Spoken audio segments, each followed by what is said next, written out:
Tune into the Salsa Kings Network. Crack one open if you dare, creeps.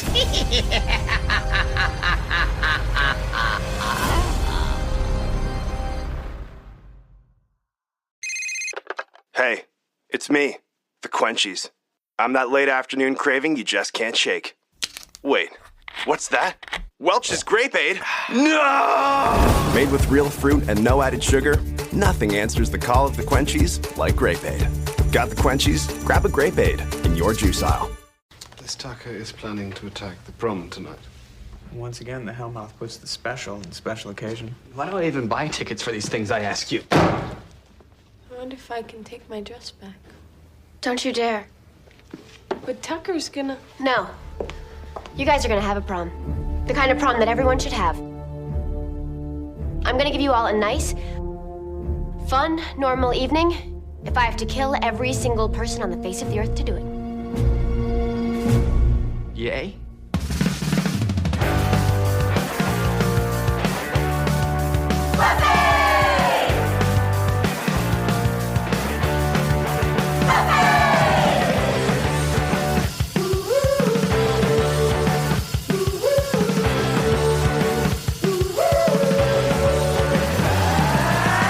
Hello, everybody, and welcome to yet another episode of Boys Watching Buffy. We're just two boys watching every episode of Buffy the Vampire Slayer for the first time, giving our reviews, our reactions.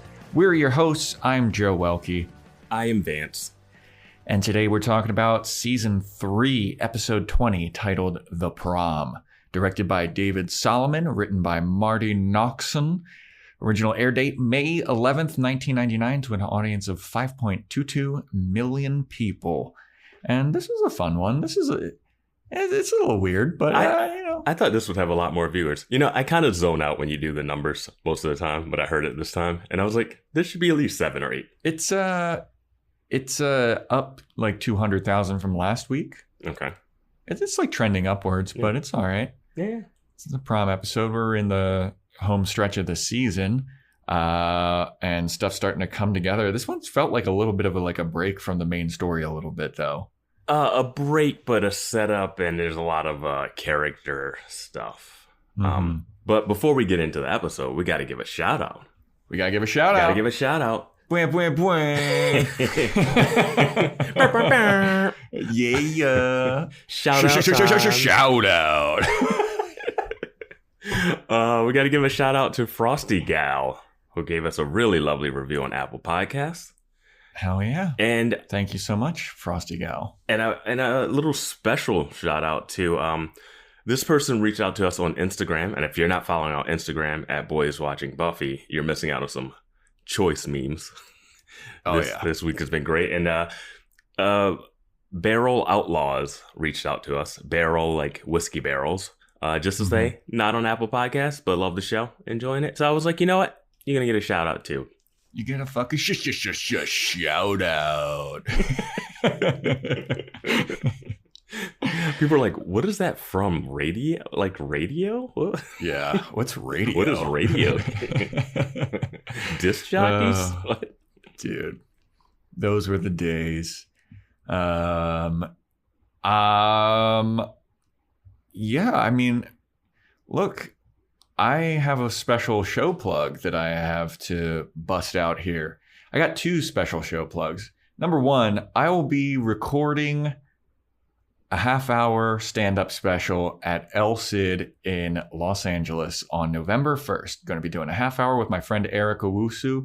We're taping these, and it's going to be super fun. So if you're in the area, please come on out. I have the link. We could probably put the link in the show notes, I guess, or I'll put it in the Discord in our shameless plugs section. Yeah, or both. It'll be on Instagram. It'll be all over the place. And you know what? I'm gonna be at this show, not on stage, but just in the audience, lurking, just being a creep, just not laughing, no selling all of my jokes.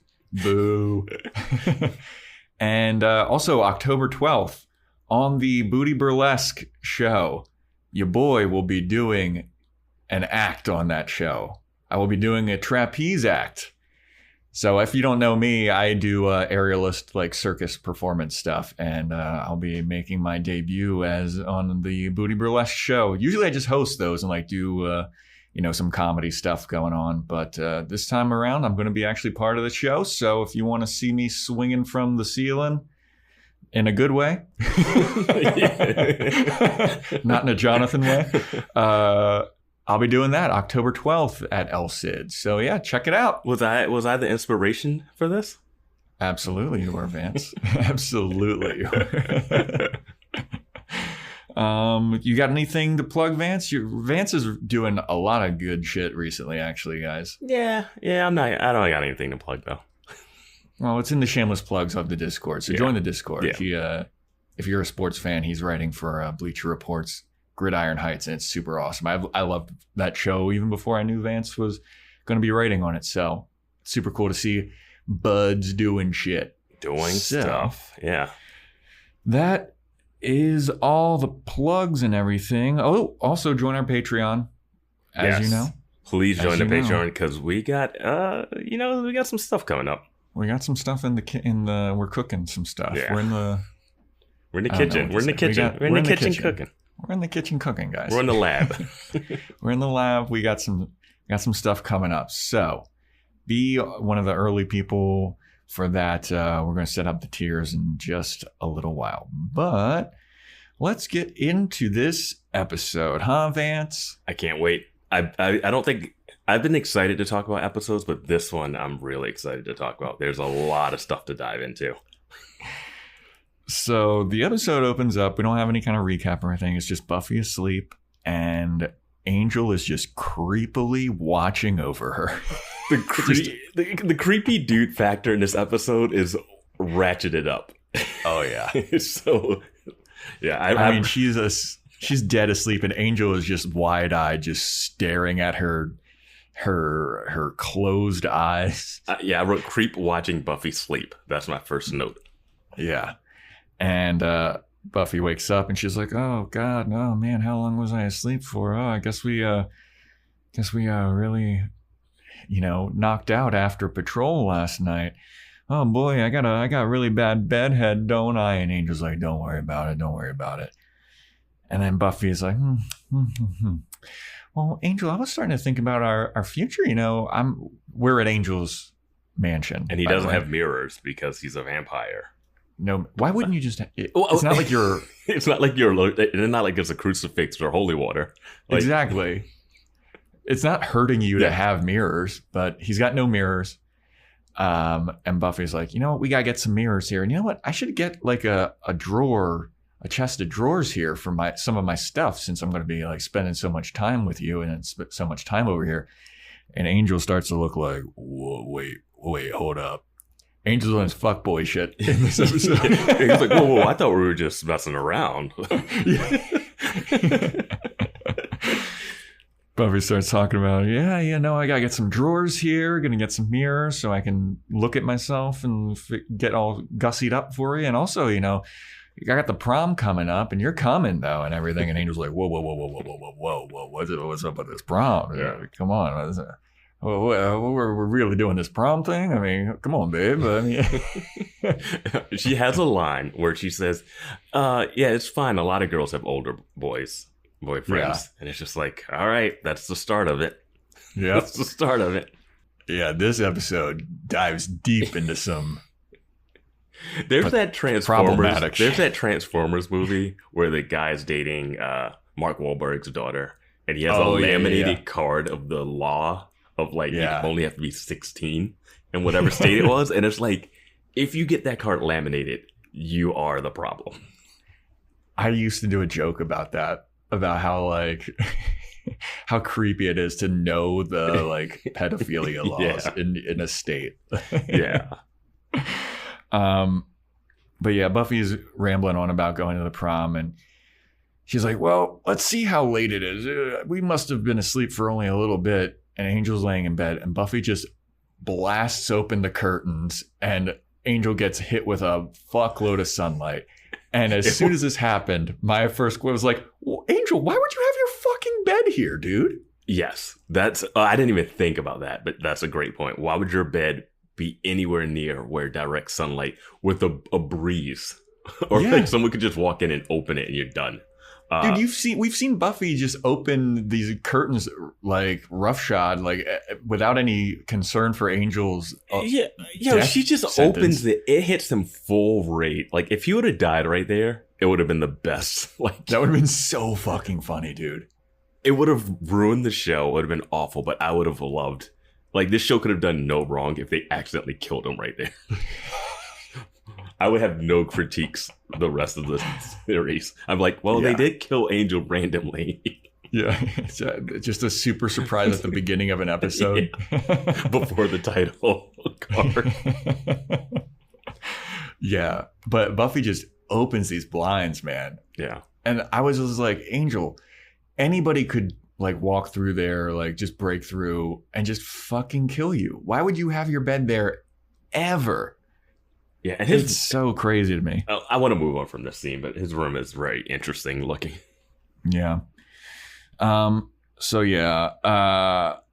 Then the next day, Xander's walking around at school, and he's just walking around, and Anya, the Wish Witch, comes up to him, and she's like, "Hey, dude, guess what? How's it going?" And Xander's like, "Oh, you're Anya, the demon that hates men. Tell me a little bit about that." She's like, "Well, I hate them. They all deserve to die, and they're all the terrible people. And but now that I've got my powers taken away, I'm kind of stuck in this, 17, 18-year-old body.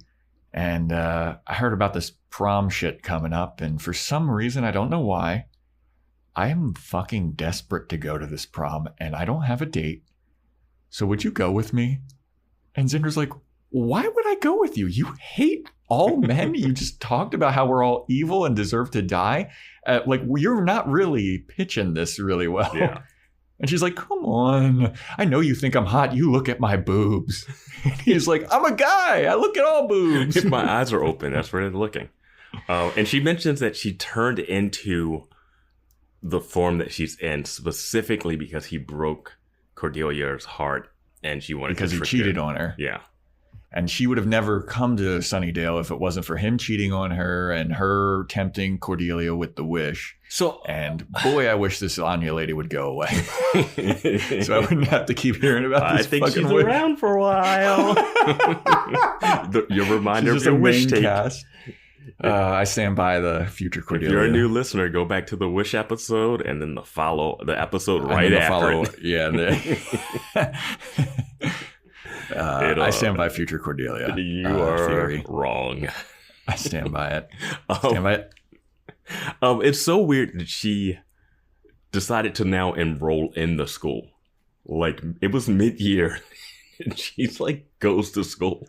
Like, she doesn't have to keep going to school. That's the thing is, like, did she take over some other person's body, or is she just like a new student on campus and just rocked up one day and was like, "Hey, Cordelia," and now she's just like, "All right, I'll just keep going." Yeah, how is she in classes? Who are her parents? Like, what? Well, I have a question later about Wesley's role in the school. But, oh my God, dude! Yes. Oh, this episode, man, it just starts out and it's already just great. Also, right off the bat, too, while they're having this conversation, I was so distracted by Xander's shirt. This shirt is so... Like, what even is it? It's got, like... It's a button down, and it's got, like, ruffles on the inside. It looks like he's just, like, trash bag. And it's, like, this horrible... It's, like, forest green, and the ruffles are, like, a dark gray, like gunmetal. And it's so, like, Xander is striking out with me recently. Like, these fashion disasters are killing me, man. Little spoiler for the season 3 recap of who's best dressed, worst dressed. Oh my God, dude. Like, it's so bad. Like, I mean, this is 2 episodes in a row. He had that awful shirt last episode that was like red and green paisley. And I saw some people were like, "Oh, I kind of like that shirt." You're wrong. I would love to see someone defend this awful shirt, because this shirt makes no sense. It's trash. Like, I never even saw that anywhere in the 90s. Like, that's not popular. It doesn't exist. He has more of a 70s aesthetic. Is this part of his like Jack Kerouac, I'm a fucking nomad vagabond type of thing? Yeah, I don't know. It's like he's got a lot of. It's almost like he's diving into what's that other guy that was supposed to help Angel? Willie? Oh, Whistler. Whistler, yeah. Yeah, he's gonna start wearing fedoras and shit. Dude, like this shirt is so bad, and he wears it a lot during this episode. I was like, dude, just change. Just take it off or something. Like, I hate it. It actually kind of works because it's a plot point, isn't it? Is this the shirt or it might be another shirt, actually? But yeah. I'm not sure, to be honest. But he's like, I don't want to go to the prom with you, Anya. You are not pitching this to me well. And then Anya's like, well, who else are you going to fucking take? And then you just see him kind of looking, and then it cuts to him telling the gang, like, see, I'm going to go with Anya, I think. And they're like, what? Why would you go with her? She's a demon that hates men. He's like, well, it's either her or Mr. Hand Puppet. And then he starts doing this creepy hand puppet shit. And it's like, dude, we get it. You jerk off. Yeah, like, I randomly saw that South Park episode where Cartman's hand becomes Jennifer Lopez. And it reminded me of that. Yeah. And he goes on and on with this hand puppet. Yeah, gimmick. The bit goes a little too far. And yeah. Not cool. And then I was looking at the group and I'm like, so if she's going, because Buffy was like, okay, we're all going to the prom, two of us with demons. And I'm looking at Willow, I'm like, she's going with a werewolf. Exactly. Like, none of you are normal. Yeah, she's a witch going with a werewolf. Yeah. You're a slayer going with a vampire, which is crazy. Yeah. And he's going with like a 200-year-old or whatever. Yeah. But yeah, then Buffy starts talking like, yeah, this is great. We're all coupled up. It's going to be great. I got this awesome pink dress. And let me tell you, when Angel sees it, he might fucking lose his soul because of how hot I look. I still don't get why everyone has been kind of chill with this relationship. Yeah, I mean, thankfully in the next scene, someone very important is not chill with it. So after this, everybody's coupled up. Buffy's all like super stoked about the prom. Everybody's stoked about the prom. It's going to be awesome. We go to Angel in his mansion, and he's walking around, and he looks down, and he sees a notebook from Buffy, and it's got, Buffy and Angel forever scribbled onto it, like Mr. and Mrs., whatever Angel's last name is. And do we know Angel's last name? Does he have one? I mean, he had to have one when he was alive. Yeah, I mean... Whatever. Last names here... Yeah, I don't care. Not that important. No. But he's looking, and he looks down at the thing. He's like, man, this chick is getting pretty clingy, ain't she, man? He's like, she's getting clingy? Angel? Yeah. She's the one? I remember just a couple episodes ago, Angel, you're like, you're still my girl, though, right? Yeah. And then the mayor just broke you. Like, the mayor's talk, and now... So he, like, throws that notebook down. He's like, man, this chick. So then Joyce shows up, Buffy's mom. And he opens a door that doesn't have a peephole, doesn't check. It's definitely daytime. Dude, that's what I was going to... At the beginning of this scene, Angel walks into the room plainly in daylight. Yeah, I guess it has to be direct sunlight. I don't know. But, like, he doesn't, like, flinch when he opens the door. He's just like, oh, hey. And someone's knocking on your door. You don't have visitors. You're a vampire that lives by himself in this giant mansion that no one knows about. Like, you're obviously, like, getting stuff delivered here, like beds and dressers. Like, yeah. I don't... Like, it could be any, like, city inspector coming to be like, oh, someone bought this property, or, like, we're going to demolish this. He's living in a place that they randomly found. And it didn't seem like Spike and Drusilla, like, bought the place outright. We didn't see any, like, realtor situation. Yeah, and how would they even buy it anyway? Selling Sunnydale. That should be the new reality show. Ooh. And we got this lovely property. It's located directly on the Hellmouth, but don't let that bother you. We'll have to ask our resident reality TV show fan if she'd watch that. So Joyce comes and she's like, oh, hey, Angel. So I noticed that, Buffy spent the night here last night. And Angel's like, don't worry, we didn't do anything. And, we were just out late on patrol and we kind of both fell asleep. And Joyce is walking by and she looks to her left and she sees chains, like bondage chains. And she's like, raises her eyebrows like, oh, Jesus. Yeah. Oh, man. And Joyce is like, look, Angel, I gotta talk to you about something. Angel's like, yeah, what? What is it? She's like, look, I know that you're a lot older than Buffy. He's like, I'm old enough to be your ancestor. Like, don't bring that up, dude. Like, So weird. And Joyce is like, yeah, okay, about that. So yeah, Buffy's going through a lot of changes in her life. She's got a lot of important decisions to make. And I just want to make sure that she makes the right decisions. Wink, wink. You know what I'm saying here, right? And Angel's like, yeah. And she's like, and if she's not mature enough to make these tough decisions, you're going to have to be the one to make those tough decisions for her. You know that, right? And Angel's like, yeah, no. And it's kind of like, oh man, Angel, you got yourself into quite a pickle here, didn't you, bud? Yeah, it was like, all of a sudden he's like, yeah, I know. It's like, did you not know this before? Yeah. Did you not know this, like, after you had sex with her and you turned into a demon and went to hell and she killed you and you came back? Like, yeah. I mean, Joyce also makes the point of like, Buffy's doing the typical teenage girl thing of like, all she thinks about is you, and she's making a lot of her important life decisions based on you. Yeah.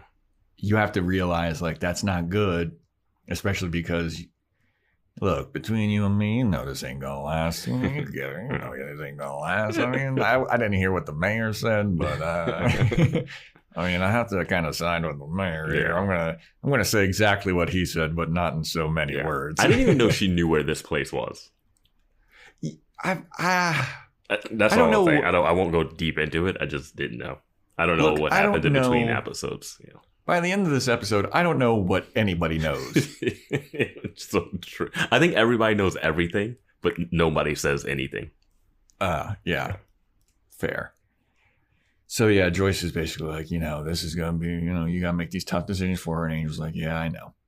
And then we go to the gang at the library and they're all talking about prom. They're all jazzed about it. It's going to be super dope. And then they're also talking about the Ascension.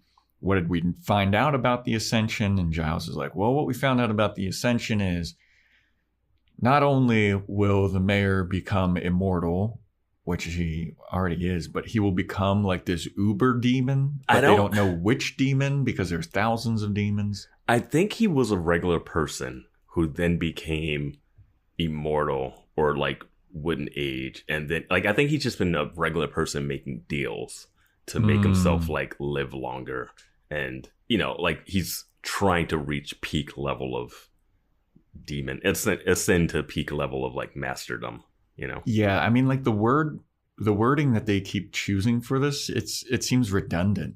It's like, oh, he's going to become immortal and invulnerable. It's like, isn't he? I thought he was already that, but whatever.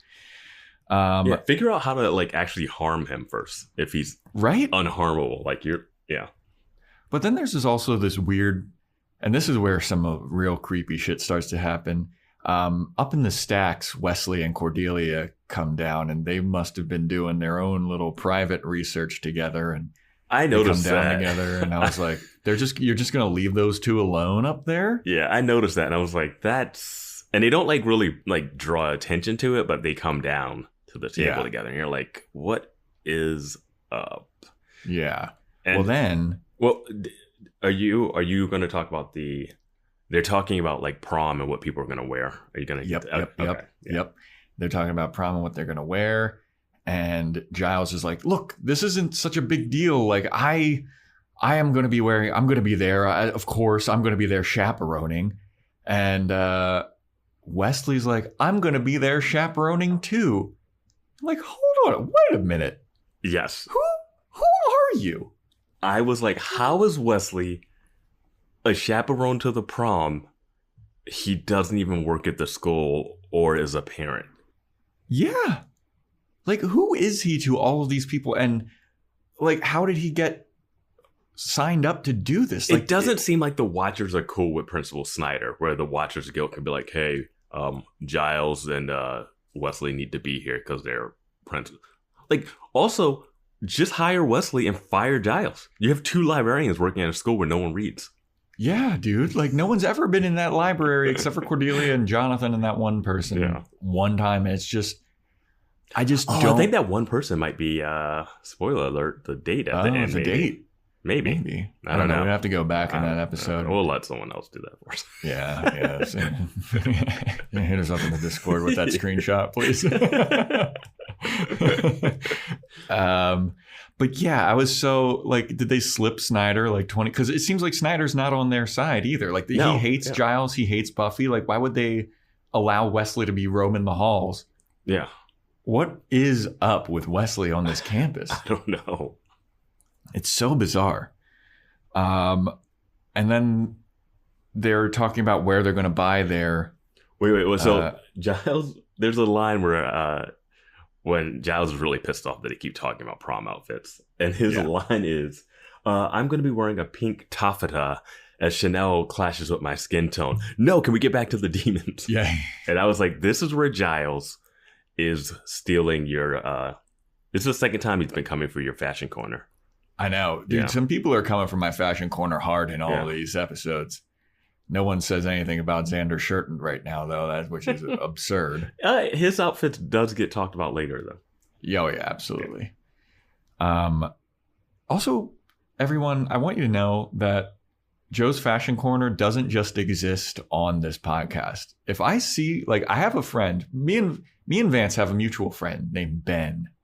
And one time he showed up to an open mic and he was wearing these horrendous Skechers slip-ons. And I roasted these slip-ons so hard that he never wore them again. He was so jazzed. He was like, these are so great. Aren't they awesome? This is coming from you who were wearing Crocs and an iridescent fanny pack when I met up with you. Bro, that's fashion.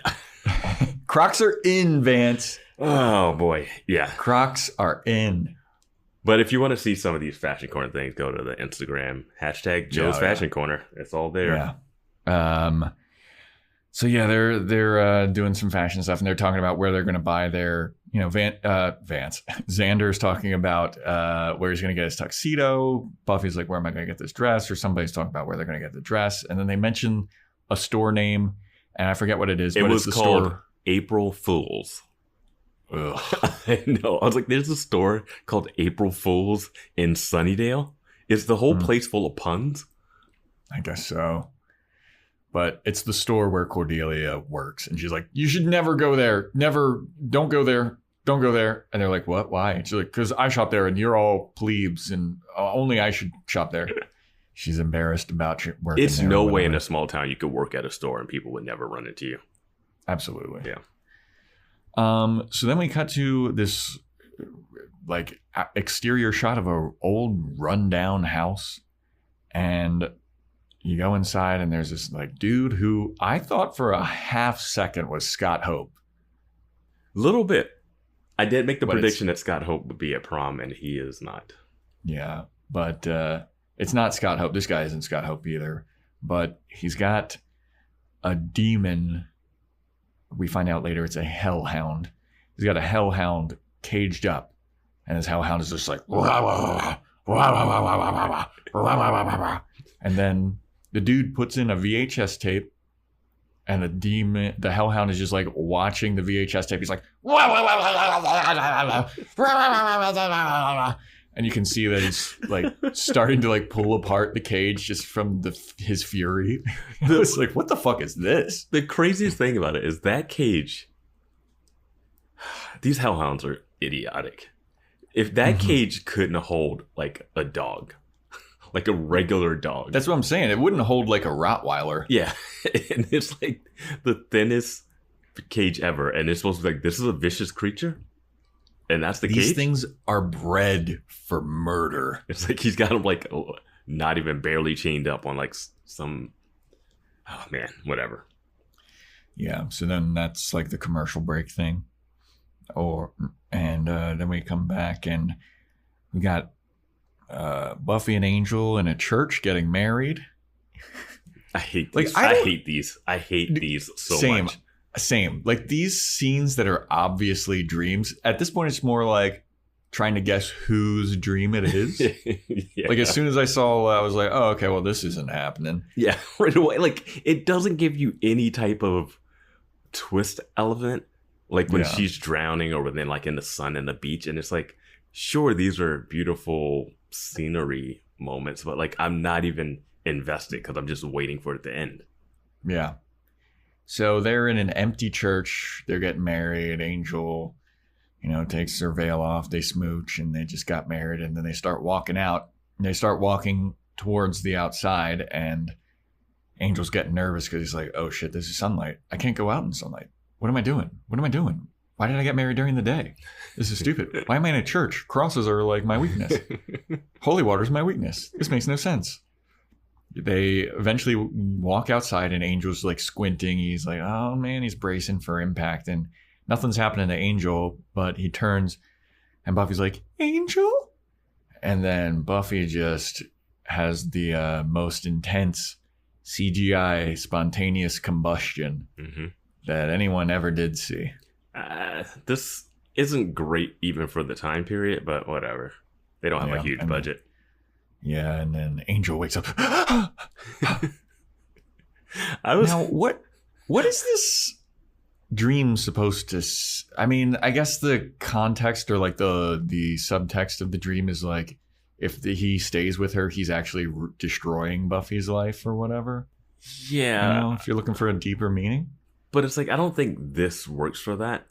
And also, she's a slayer. Like, she's going to die at some point. Like, because it's a show and her name's on it, she won't.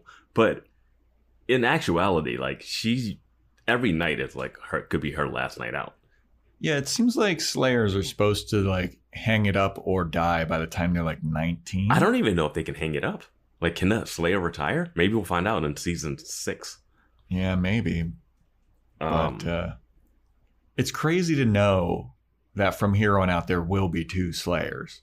There has to be at minimum, right? Like I don't know how they would get around that rule that they have now. Yep. Because there has to be. Yep. So yeah, Angel wakes up and he's like, oh fuck.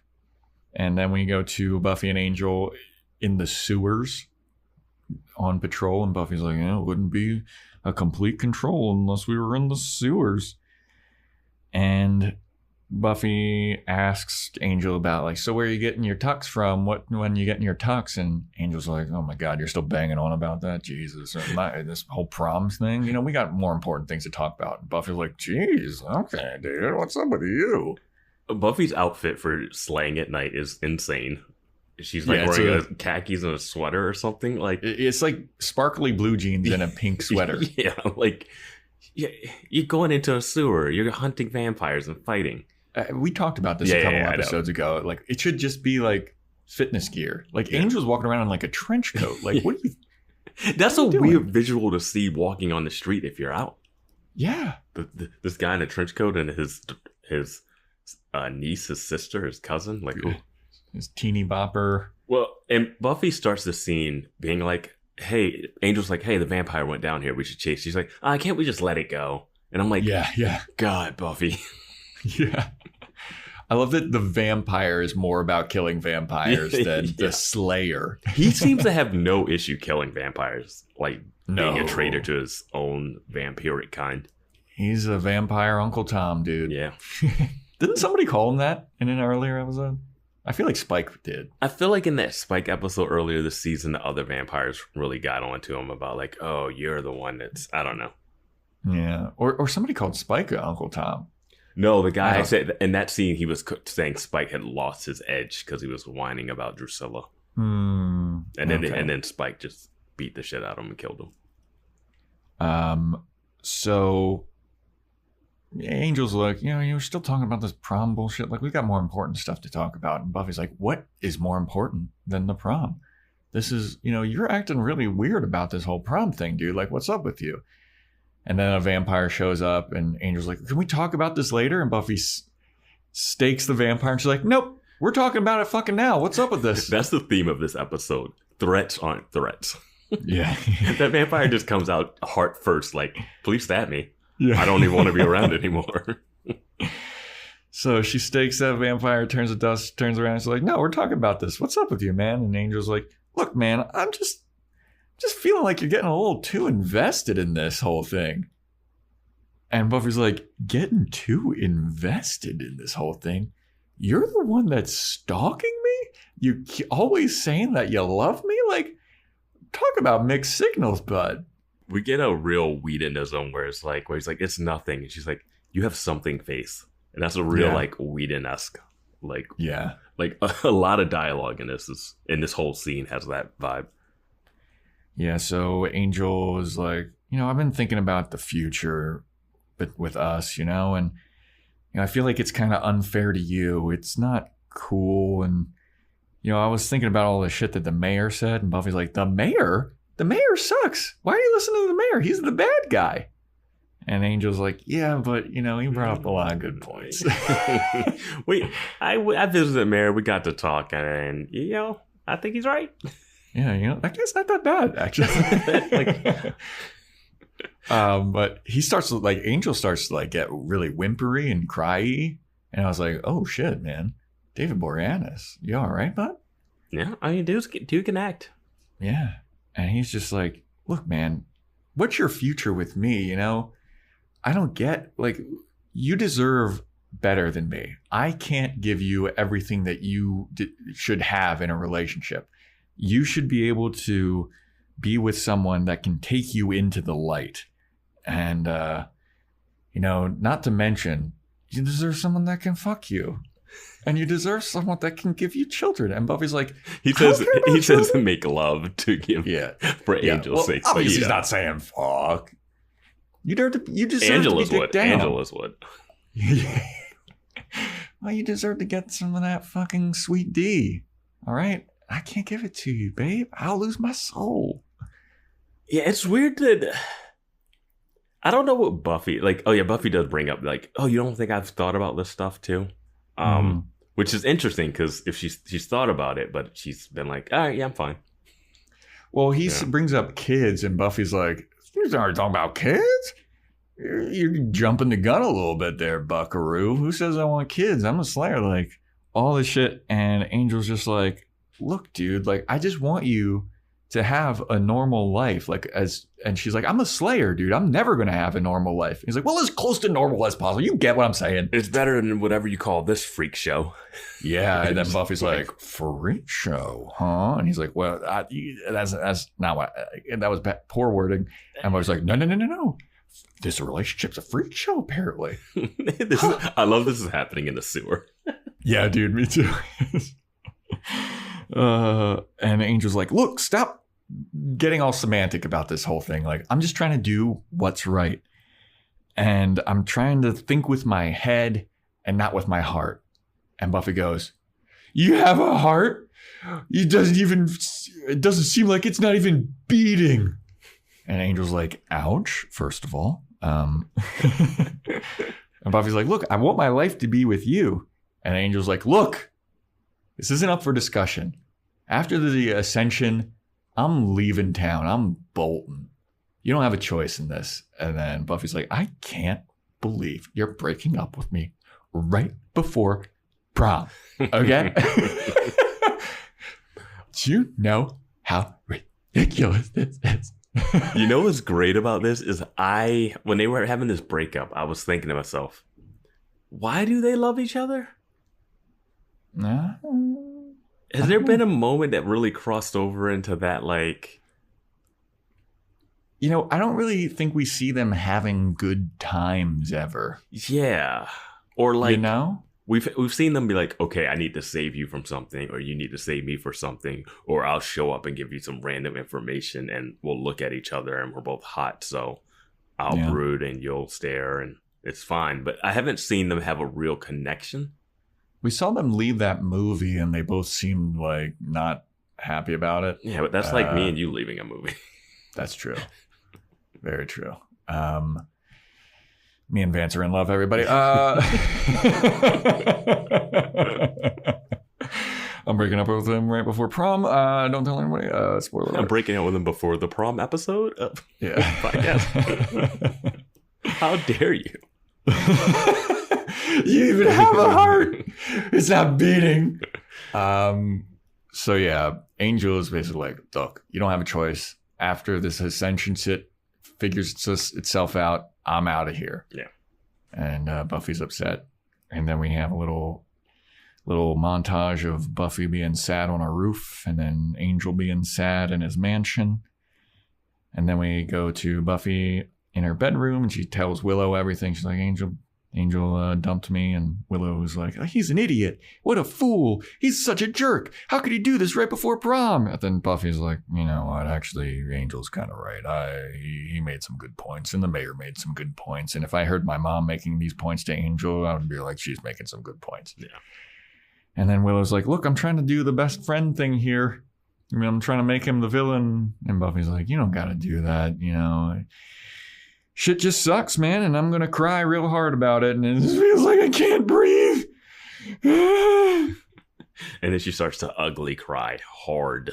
Yeah, I loved that, though. Yeah, she really broke down. She went for it, man. Yeah. Good acting. And Willow's look of like, I don't know what to do. Yeah. Like, she's like she's in Willow's lap, and Willow's just like, okay. Yeah, she's just like petting her like, yeah, shit sucks. And then we go back to that rundown house again where the Hellhound is, and he's still watching VHS tapes and going crazy. When this happened in the episode, I completely forgot we had seen it before. Like, this Yeah, episode feels so packed. It feels like it's a 2-hour episode of the show, because so much. I mean, that scene in the sewer was just so long and involved. It was. And in a good way. Like, I wasn't complaining about it. It wasn't like, okay, let's move on. Yeah. But then when they cut back to this, like, oh, you're like, oh, yeah, Buffy's about demons and monsters. I forgot. Yeah. There's going to be a fight eventually. Oh, yeah. They're like, oh, don't forget there's this thing in the cage. And it, like, breaks out or something, right? Yeah. Yeah, this is where it breaks out of the cage. And then Xander walks by Cordelia's store, and she's looking at that same dress that she was looking in last episode. Or 2 episodes ago, I don't remember which one, but she's looking at the same dress, and then Xander sees her, and he's like, I just have to go in there and try to roast her again, even though this has never once worked. I love that shot every time. It's like through the window that's like obscured, and he like pops into the frame like, yeah, there she is. I'm going to go in there. It's going to work. Yeah. This time it's going to work. I'm Charlie Brown trying to kick that fucking football right now. He goes in there, and she's looking at the dress. She's like putting it up to her body in a mirror. And Xander very loudly, and like this line read was so bad, but he's just like, so when are you going to buy that damn dress? Cordelia's like, oh, what the fuck? And he's like, yeah, dude, how long are you going to keep looking at this dress? Just buy it already. And then one of Cordelia's coworkers comes up, and she's like, is this a customer or is this a friend? Because you better start working, because Ms. Finkelstein, or whatever her name is, she's got it out for you. And then we cut to Miss Finkelstein. She's just mean mugging the shit out of Cordelia. And Xander puts 2 and 2 together, and he's like, wait a minute. You work here? Why? Why do you work here? And then now we get the full story. Oh, this sob story is nonsense. Cordelia's super embarrassed, and she has to work there because Daddy made a little tax error for 12 years in a row. And now I don't have a car. I don't have dresses. I don't have shoes. I can't go to any of the colleges that I got into, and I don't have a home. That last line was I was like, wait, what? I was like, so where are you living, and why is dress important? Yeah. Like, when she said, I was like, wait, you're homeless now? What? You can't be homeless in Sunnydale. That's a death sentence. Yeah, dude. Is she staying in the sewers? Like, I would have loved like Cordelia creeps out after Buffy and Angel break up. Yeah. I found a den of really friendly vampires, and I just sleep in their place every night. Like, I think the dress she wore to seduce Wesley was way hotter than this dress. Better than this dress. That looked like Cordelia. That looked like she was going out for like an evening, like a black tie, like an evening formal event. Yeah, besides that one's a lot like more. Prom. That one's more prom appropriate. I feel like this other one. I mean, it looks good. It's fine. Like I do want to. I'll bring this up now. I wrote. It hit me later in the episode, but is she flirting with Wesley for his money? Does Wesley have money? I don't know, but he's always in a suit, and like she's so low, like she's homeless now, like. Yeah. And I'm sure it's better than her dating a high schooler. True. I mean, do watchers get paid? What is Is Wesley a librarian now? Like, does he have a job? Like, what? I don't know. Dude, so much about Wesley confuses me. The watchers are just still a big mystery. Yeah. But then Cordelia, the final moments is she's like, so yeah, I'm working here and I have to wear a fucking name tag.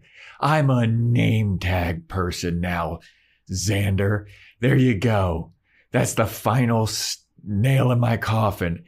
Go and tell and rat me out to all of your loser friends. That'll be the big punch. And then just as she says, that'll be the big punch, the Hellhound busts into this store, breaks through a window, and starts running crazy. And he first attacks Xander. Xander pushes Cordelia. Yeah, he pushes her out of her way, and he goes and like tries to. Like, I will say, his fight or flight is always fight. Yeah, and save people. Yeah, like he's always trying to save Cordelia. Yeah, he saves her. He pushes her out of the way. He fights this little guy, this little Hellhound, and it fucks him up. Like it just chucks him. Yeah, it's on top of him, and it's about to destroy him, and no one's doing anything. Like I'm like, Cordelia, please kick it or something. And then this guy comes out who's trying on a tux or whatever. The Hellhound sees this and just goes ham on this guy. Yeah, like just rips his tux to shreds. I think it kills him, but I don't know because it's kind of obscured. I don't think it kills him. Oh, yeah, maybe it just rips his tux. But what is the point of these things then? I also want to say, so this is going to be a point throughout this entire episode here. So this Hellhound is attacking this guy in front of like 3 or 4 store employees. It's the middle of the day. Broke the window. Had to get to this store somehow. Middle of the day. Yeah. Probably roaming the streets. I mean, we see how the Hellhounds, act later, and they just walk the streets. So at least these 4 or 5 people have seen this Hellhound that are regular people, NPCs in the Sunnydale universe, and they now have to know that this Hellhound thing exists. The craziest thing to me is that the store is open later for that scene where the other coworker is just like, oh, hey, Cordelia. I'm like, why are you guys talking about anything besides what just happened earlier in the day? Why is the store not closed for the day? It's insane to me that the store is still functioning and people are still shopping. The guy was mauled outside the dressing room. Yeah, you at least have to like clean up the blood splatter that's all over the floor. Yeah. Like even if he didn't get killed, that demon was like ripping him to shreds a little. He at least had some cuts. You got to pick up the glass on the floor. You got to replace the window or something. And not only that, this was caught in SD. Dude. They have video evidence. This security, they have a security camera footage, which we'll get to in a second. Yeah. But yeah, so hold on. Before we get to that, let's finish up this scene. Like, so it's ripping this dude to shreds. And then that guy from earlier that was in the rundown house, he's got like a remote control. And you hear this like, and the Hellhound gets up and he's like, and then he just jumps back out the window. And you see the guy with the remote, and you're like, what the fuck? Is this a remote control demon? Like, what the hell is happening? None of that makes any sense at all, Yeah. especially when you think about the ending. Yes. So then they show the security footage, and the gang is reviewing it in the library. They have it on. I have a tape. There's a tape. Like, Xander got up and said, hey, do you guys have security footage of this? Don't take it to the cops. I'm a high school senior. I'm going to take it to my librarian. You mind giving me the tape? Yes. Or Cordelia said the same thing because she's in this scene as well in the library. Yeah. And Xander's like, look at this. Look at this hellhound thing. Look at this demon. Like, this busted in and started attacking this guy. And then Cordelia goes, and yeah, look, it initially was attacking Xander, but then it went right for the guy in the formal wear because Xander's outfit is trash. Xander's attire is so bad that even the demon thought that it was unworthy of killing him. And it went right for the guy in the tux. And I mean, like, who could blame him? That guy looked good in that tux. And Xander's like, what the fuck is what? And there's this great gag where she goes, can you zoom in on it? And he's like, no, this is a video, like a VHS tape on a TV. They do it in the movies. And I was like, that's a pretty cool gag. And he gets paid off later with like, saying, can you pause it? And Xander being like, I said I can't. Oh, yeah, there is a pause button. Yeah. But Buffy's upset. Like, she obviously hasn't told anybody that Angel dumped her. And she's just like being a loner. She's like, oh, stop this tape. I don't want to see any more of this. And Giles like turns around. He's like, Buffy, I mean, yeah, this is bad. But I mean, you're going to have to fight this thing. You should do some research on it. And also, this isn't even like the worst thing we've seen this week. Like, this is... He didn't say that, but like that, I feel like that was the context of it. I do love seeing this older British gentleman looking at a very young teen and being like, hey, this is your problem. Like, you're going to have to take care of this because I'm not going to do it. Yeah. And so they pause it and like she's like, well, can you pause the... Well, no, that actually isn't what happens right now. So they do pause it when Buffy gets upset and walks away. And he's like, you're going to have to fight this thing. And Wesley's like, yeah, we really should research because if I'm not mistaken, that looks like a hellhound. Mm-hmm. And Giles is like, yeah, you're right, Wesley. And it's nice to see them on the same page about this. Or at least, like, yeah, I mean, Wesley isn't a complete idiot when it comes to these demon things. Like, his first introduction, he knew right away what something was. But yeah. He's like, yeah, look, dude, those things are bred to maul and kill people and eat their brains. Yeah. So like, that's what I'm saying. Did it not eat the guy's brain in the place? I think the remote control got him, made him stop. But then Wesley's like, Cordelia, Xander, what were you even doing in that store anyway? And Xander's like, Cordelia's like, I was, and then Xander covers for her. He's like, I was looking for a tuxedo and I saw Cordelia looking at a dress that she wants to buy. And, you know, we were just there and I came in there to. Well, he said she was spending daddy's money. Oh, yeah. And you're underselling Wesley's jealousy when he asks. Like, he's like, you were with Xander. What were you two doing together? Yeah. What were you two age-appropriate people doing together that used to date? I'm like, God, Wesley, you creep.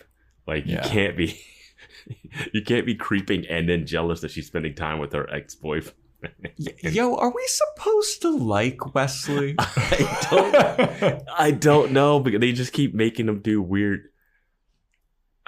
You know what I was thinking? The way that you do this in like comedies back then, you would have like a younger person be attracted to like an older person, like a 15-year-old boy that likes someone's mom, and it's like in a sitcom, and it's always like done funny, and it's like always like random flirting, but it's no ever flirtation back by the other person.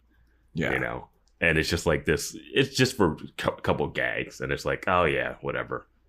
Puppy dog crushes kind of situation, and you get a couple laughs out of it, a couple jokes, you know.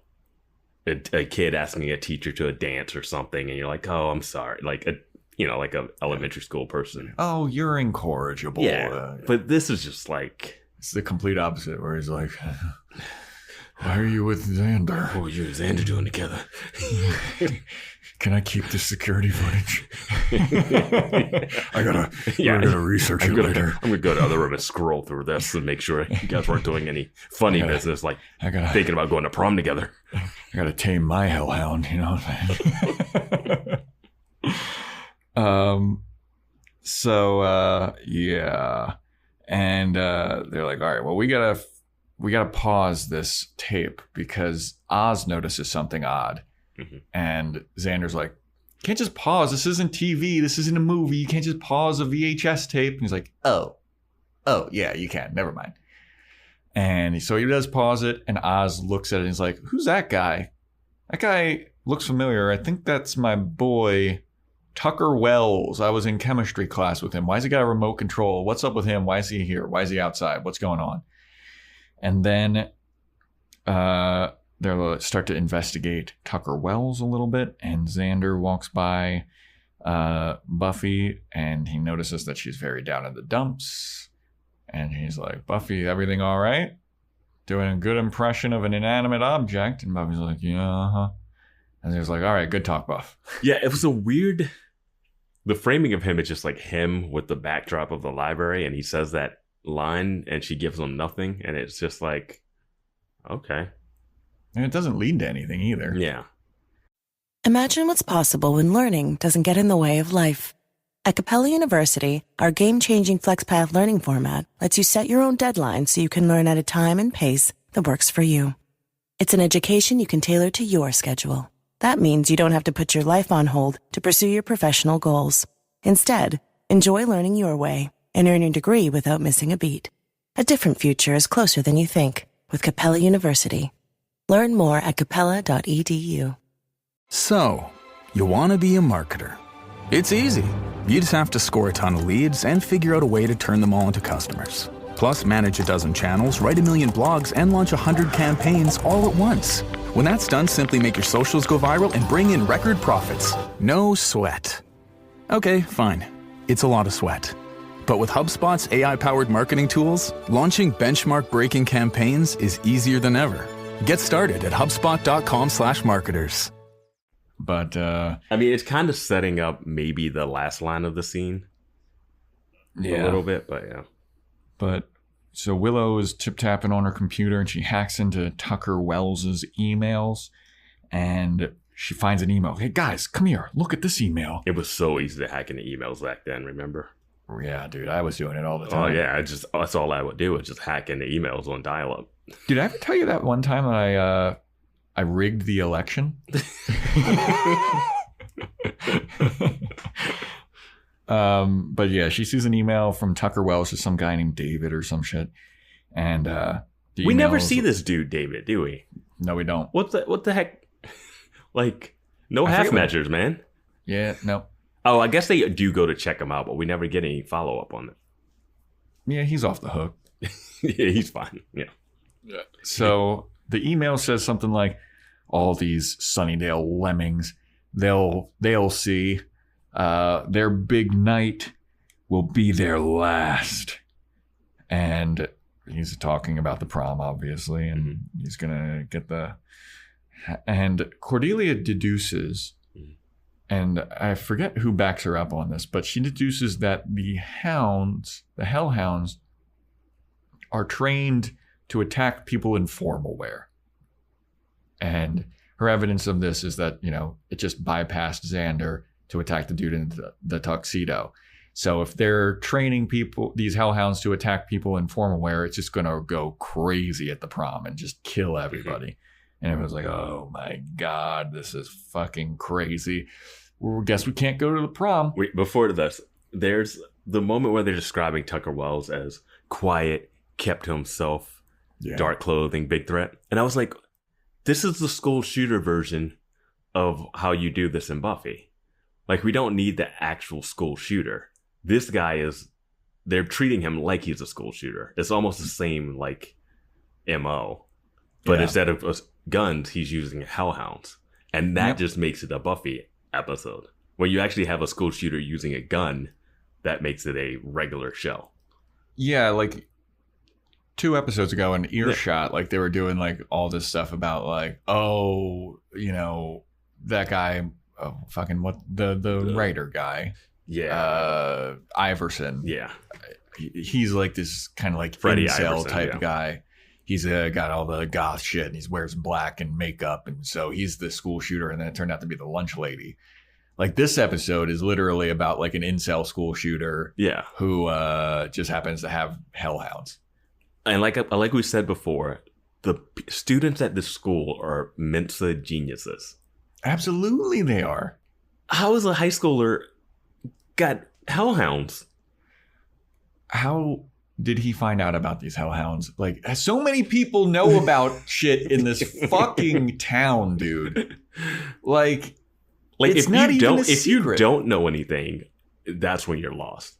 Like Yeah, if you're one like- of those people that just like, oh, I go to the bank. Oh man, that's weird. I just went home. I just had some dinner. Oh, I think I'm just gonna see a movie. Like you're gonna die.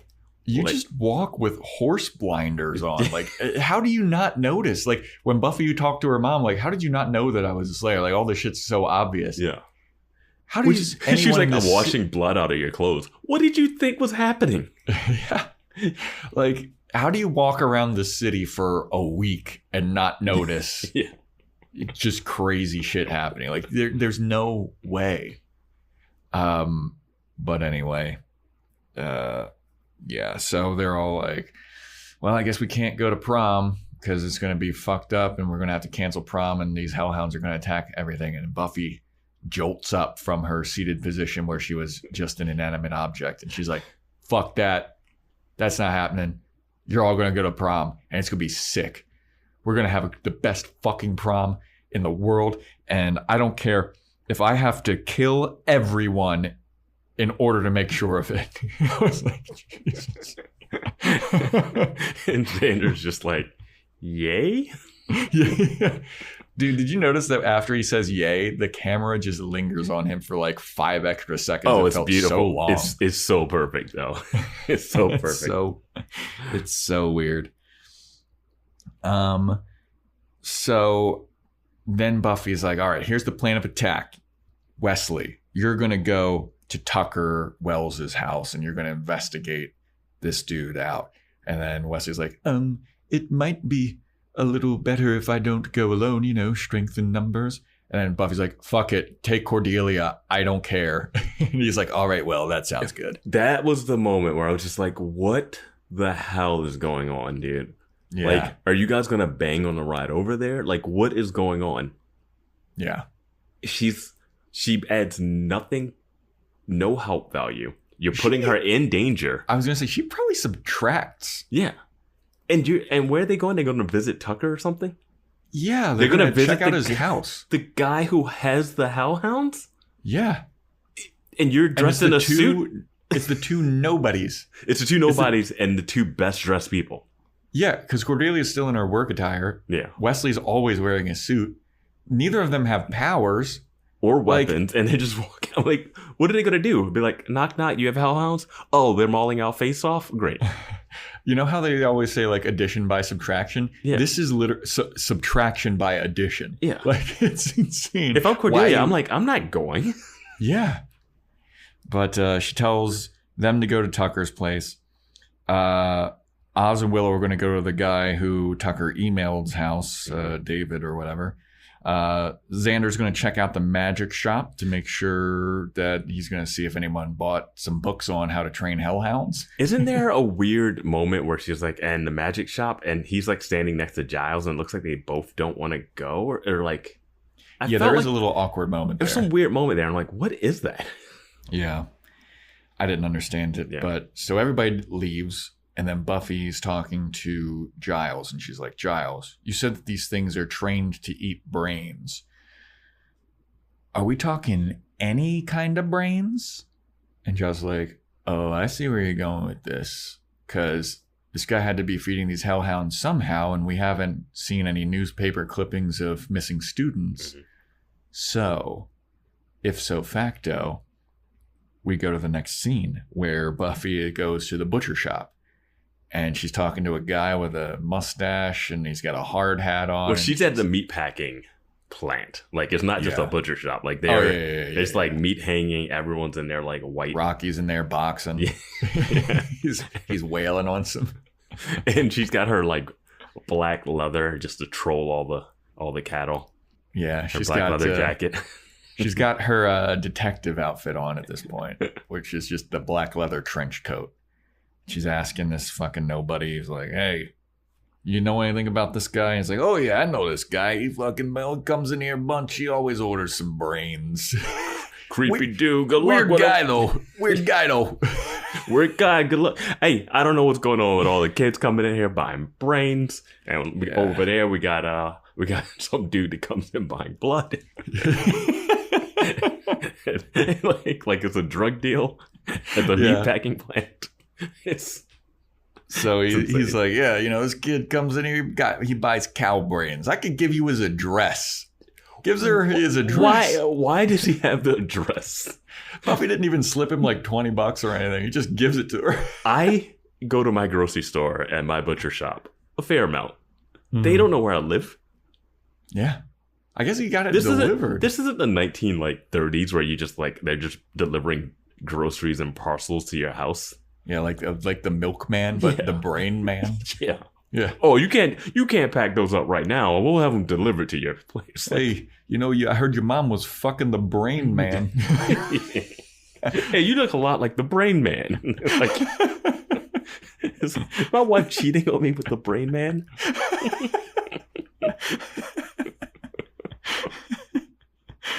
So he gives her the address, and Buffy's just standing there, and she's behind something, and she looks up and she sees Angel in his black leather trench coat buying blood from some guy, and he like daps him up. He's like, thanks, bud. Got the hook up. Like the deal is so shady looking. Yeah. He's just got a plastic bag full of blood. And then Angel looks up and he's like, oh, what are you doing here? And Buffy's like, what am I doing here? Well, I should have known that you'd be here. I had to figure out you're getting your blood somehow. And Angel's like, yeah, it's kind of embarrassing for you to see me like this. Yeah. I miss you so much, Buffy. It's not like I don't miss you. Don't. I'm working on a case. I'm here on official business. I got a job that if it was a different episode, I'd be afraid to tackle these creatures. But because that's not the point of this episode, I'm not afraid of them. Yeah. And,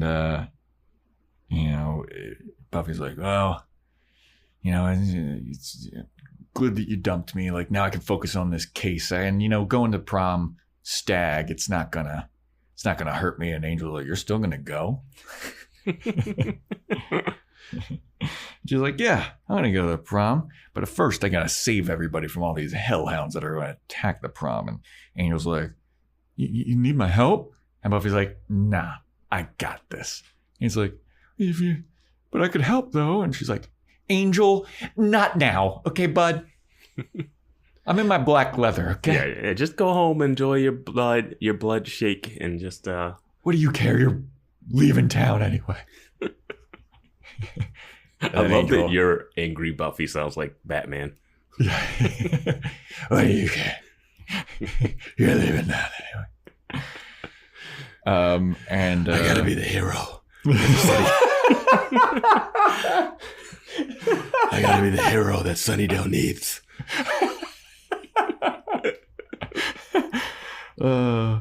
But the Angel's like, I could help. And she's like, no, I don't need your help. I'm leaving. So she leaves, and then Angel's sad, and he's like whimpering. He's like, They're like, hey, can you guys move it out of the way? We're hauling slabs of beef over here. Yeah. Like they're just standing in the middle of this slaughterhouse. Yeah. This active slaughterhouse. Guy with the mustache talks to the blood dealer. He's like, hey, who the fuck is that guy? What's going on over there? He's like, I think I just saw you give an address to some young girl. So like, how about we just don't ask, don't tell? Yeah. The shadiness is going on at that place. Oh, man. So then we go to the next scene, and Cordelia is leaving work. That just got the window busted through. A guy got mauled there. A hellhound's there. But she had to go back to return the tape, I guess. Yeah. So, hey, Cordelia, it's time to knock off. You going to take your dress for the prom? It's tonight, right? And Cordelia's like, look, I don't even have enough money to take it home. I bought it on layaway. I don't have enough money to do it. So I guess I'm just going to have to figure something else out. And she goes, oh, no. Somebody bought the dress for you. And like earlier in the scene when Xander figures out that she's working there, I was like, oh, yeah, there's no way Xander's not going to buy this dress for her. I was still, because they don't say specifically at this moment that Xander did it, I was like, man, if Wesley bought this dress, I'm gonna be there's really no way out. Yeah, there's no way. Yeah, because I also didn't know. Xander's- I didn't know Xander had money. Also, Well, I think he said he was taking some money out of his travel fund to get a tuxedo, but I guess he took a little bit more out so he could buy Cordelia her dress. And the thing is, the girl that says this to her seems like she's Cordelia's age. Which she's talking about. I didn't think she was like much older. Like, oh yeah, I don't have to go to prom. I thought they were like still in school together or something. I mean, Cordelia's 35 years old. And you could also just take the dress and return it. I remember an episode of King of Queens where Kevin James's wife, she was doing that a bunch. And she would buy things, tuck the tags, and then bring it back. And she goes, the whole system. Yeah. She is like running this whole system, and Kevin James's character is like, what are you doing? You can't do that. That's illegal. And his wife is like, no, it's not illegal. It's thrifty. And Kevin James goes, no, it's shoplifty. And that line, for some reason, stuck with me for my entire life. I don't know why. Yeah. But that is the 2000 sitcom corner. Yeah. My eyes are getting weary. Iconic theme song. I'll say, Arthur's, Jerry Stiller and Patton Oswalt in that show. Great. Dude, great show. Yeah, that's lyrics. I will say this. I'm just saying this, though. Oh, man. Boys Watching Kings. Here's what I'll say. No, please don't pay us to watch that. Like, I've seen the show. I don't want to be paid to watch that again. It's weird. I still think her working there and her being Cordelia, she could have just taken it, worn to prom, and took it back. Absolutely. That's what Cordelia would have done. Yeah. She's her being like, oh, I can't take it. I haven't paid for it all. I'm like, your dad steals money from everybody, Yeah, and she's also a scumbag. Yeah. Like they're trying to make her like she's this a good person now. Yeah. I think, she's a spoiled, entitled person. She does have some like moral center. Like, she's not the worst person ever, I'll say. But this is like minor infraction. She definitely would steal this. She doesn't care about what she's going to lose this job that she doesn't like. She could definitely justify it in her own head of like, she cares way more about prom and looking good for prom than she does about whatever money she's getting to pay for the place she doesn't live in. Exactly. Yeah. She's saving all that money from rent by being homeless, so she can. But that line is just like, you got to follow up with that. Yeah. So yeah, Xander bought the dress, and I knew it was Xander buying the dress, and I was like, good on you, Xander. But so then Buffy's at the library, and the gang is all there, and they want to help Buffy take care of the Hellhounds. And Buffy's like, no, I don't need your help. Just go to prom. Have a good time. I'm going to make sure that you guys have a good time. And they're like, really? I mean, we can definitely help. We want to help. And Buffy's like, what the fuck did I just say? You motherfuckers go to prom and you have a good time. And they're like, okay, all right. Like when you go to prom and you just sit at the library and you wait instead of like being with your family to take pictures and your dates. Or like, that there's all this terrible shit's happening. Like, how are you going to have fun? And not just be stressing head on a swivel. They go to constantly. the Bronze after being attacked at the Bronze the night before. They don't give a fuck. Okay, yeah, that's true. That's very true. Someone could die in the middle of the floor and they just dance around it. Yeah, they're like, "Oh, clean up on aisle bronze." Everyone claps. So the gang leaves. Giles is there with Buffy, and Giles is like, Buffy, aren't you being a little rash? You're being a little crazy here, aren't you?" Buffy's gathering weapons from the library jail, and she's like, "I'm not being rash. I just want everybody to have a fucking magical evening, okay? We don't get these a lot, and I want everyone's night to be special, and if I have to kill everybody to do it, I'm going to make sure of that, and I just want to make sure that everyone has such a good time, regardless of what happens to me." And then Giles is like, "Angel didn't ask you to prom, did he?" You got dumped, didn't you? Yeah. Uh-oh. honey. Oh, no. Oh, honey, no. He is leaning against like the cage door like that. Yeah. Aww. Yeah, he's like, "Oh, Angel's not going to prom." And I was like, "Please, Giles, don't take her to prom. This is already creepy enough." This show. That's exactly, dude. There's a moment later on too where I was like, "This is getting max creepy too." Yeah, I mean, we might have had to stop the podcast and be like, "Hey, people watching this show, why are you surprised with all the allegations?" Yeah. If you're your third rewatch and you're not like, "Wait a minute," yeah. Huh, it seems like there's a little bit of problematic stuff here. Yeah, just a little. But yeah, Giles is like, "So Angel didn't ask you to prom." Buffy's like, "Not only did he not want to go to prom with me, after the Ascension, he's leaving town." And Giles is like, "Oh my God, Buffy, I'm so sorry. I don't really know how to console you about this. It sucks." He's like, "This is great news, but I have to." Yeah, he does like his best, like, oh, that's so, I feel for you. And then he has a line who's like, "I'm told that in instances like this, it's customary to go get ice cream." And Buffy's like, "Maybe after I take care of these hellhounds." And I was like, that's a sweet moment. Yeah, it is a great moment. Like, and I'm happy they left that moment as father figure moment. Yeah, me too. Yeah, the show just had me right for a moment there. Also, I mean, I don't know, with Wesley, with Angel, with all the shit that's going on. Like, I mean, the next episode could open with the mayor having sex with Faith, and you just feel like, what the hell's going on? We did make a prediction last episode that it would be at the Bronze, that the prom would be at the Bronze, and that Oz's band would play. And Oz's band is not playing, and the prom is in the place where most dances are. Yep. The gym. It shocked me to my very core. It was like the first time ever they're having a dance at the gym. It's so bizarre that it's not at the Bronze and the dingoes aren't playing. Yeah. But here we are. We're at the gym. Anya walks in with Xander, and she's just telling him horror stories about all the men that she's murdered. And Xander's looking like, "Okay, I'm in for quite a wild night." I mean, she's talking about the plague, the Renaissance. Like, he's just like, it's like the car girl. He has the same face when the car girl's going on about what car she drove in. So, we know that Angel's 243 years old.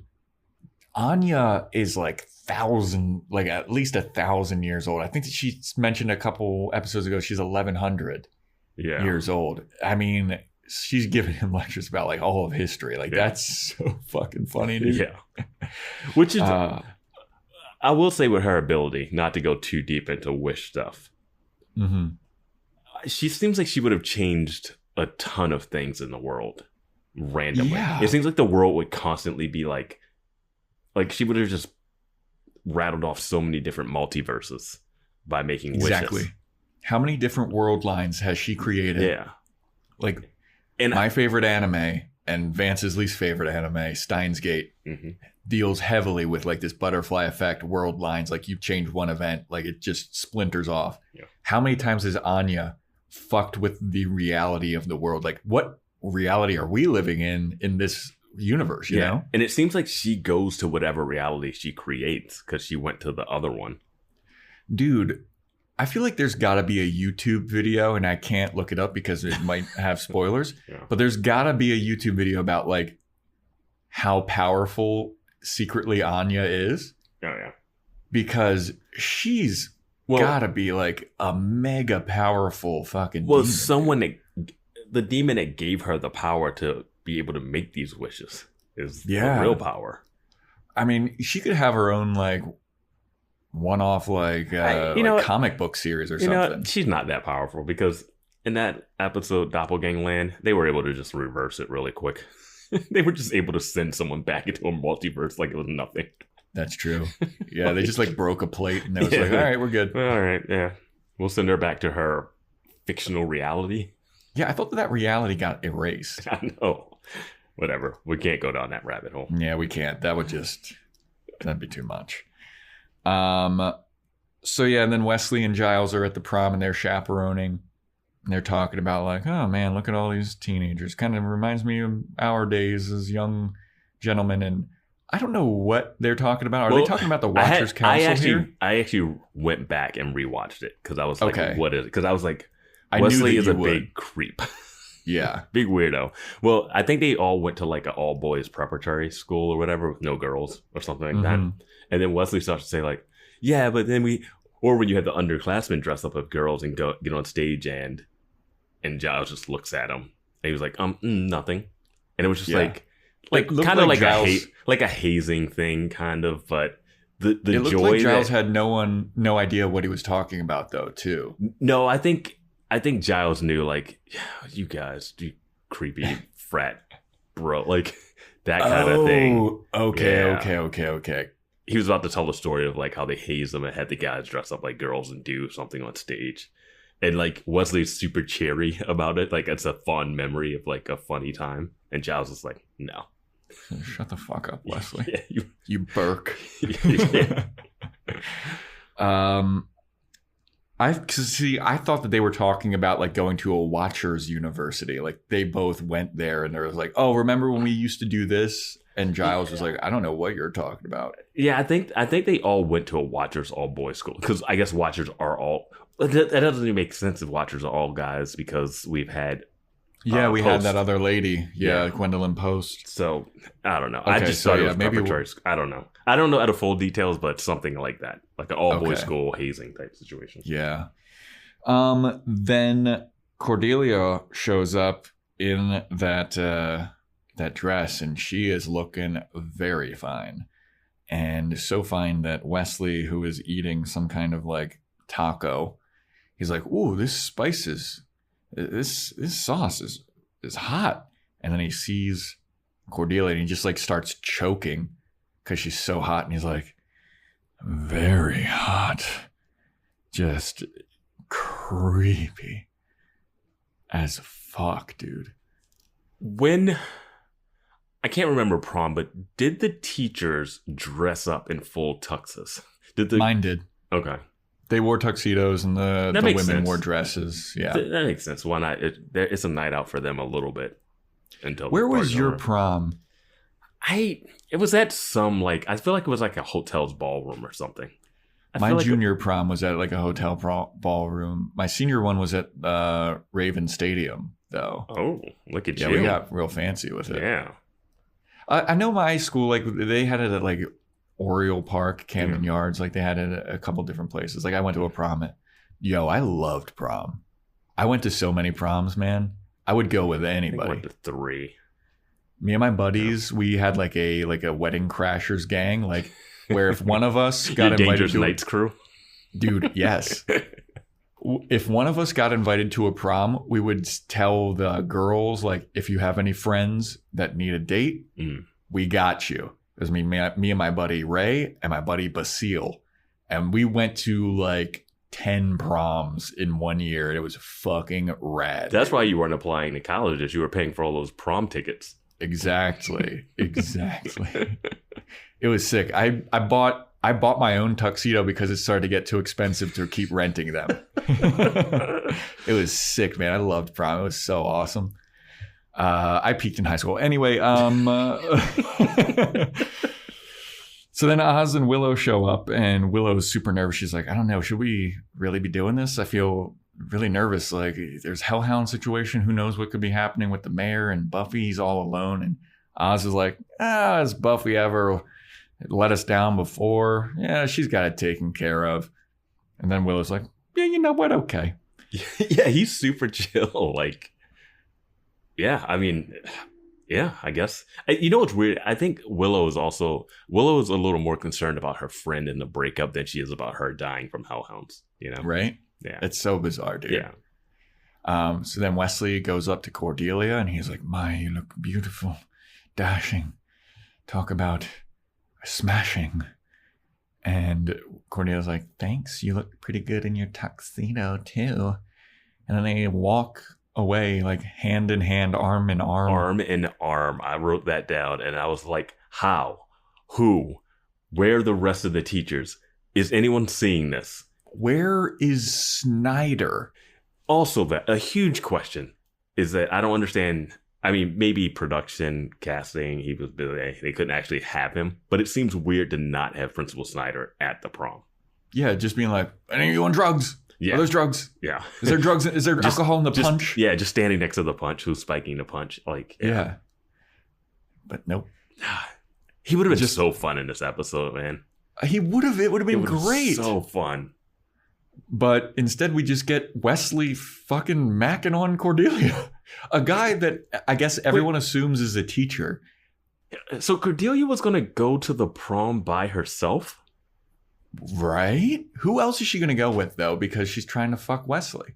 Hot jock. Hogan? Anyone. Percy? Just make up a new character and just put them in there. Like, I don't know. We did predict some people that would be here. Yes. We said Amy the Witch would be here. Nope. We said, predicted Scott Hope. We didn't. We also predicted Larry. Big Larry makes no appearance. Larry with his boy toy on his arm. But no appearance. What a missed opportunity. Yeah. They should have had Larry come there. Like, he's already out. Like, there's no way, like, you can be like, well, we can see him out, but we can't see him, like, walk in with some guy. You know what? In 1999, I feel like that probably would have been a little controversial. It would have been a little controversial, but I don't think they have to, like, kiss or make out or hug, but, like, they can just walk in together. When did Ellen come out on her show? Was that, like, 94? No, it had to be a little... I don't know. It had to be around the same like, a couple years before this. So yeah, well, definitely before, like, 2000.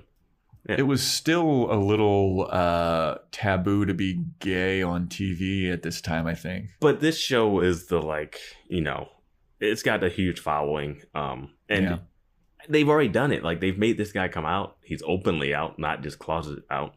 I think it's one thing to be like, I'm gay, than it is to, like, show him walking arm in arm with a dude. I'm thinking, like, they probably couldn't do arm in arm. It's okay for Wesley to be arm in arm with this. Yeah, pedophilia is fine. It's not pedophilia because we find out clearly how old Cordelia is. Well, I mean, Angel's definitely a pedophile. Demons. I mean, at the same time, Anya's like 1,000. So true. You know, but everybody's it's all about the body that you're in. Also, I gotta say, Anya looking pretty good. I thought she looked better in other episodes. I don't think that she looks as good in this episode.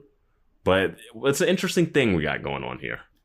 Yeah. So after Cordelia and Wesley walk away arm in arm, Anya's still talking to Xander about, you know, all the horrors that she's seen, as if it's interesting, and Xander's horrified of it. And they bump into Cordelia and Wesley. Mm-hmm.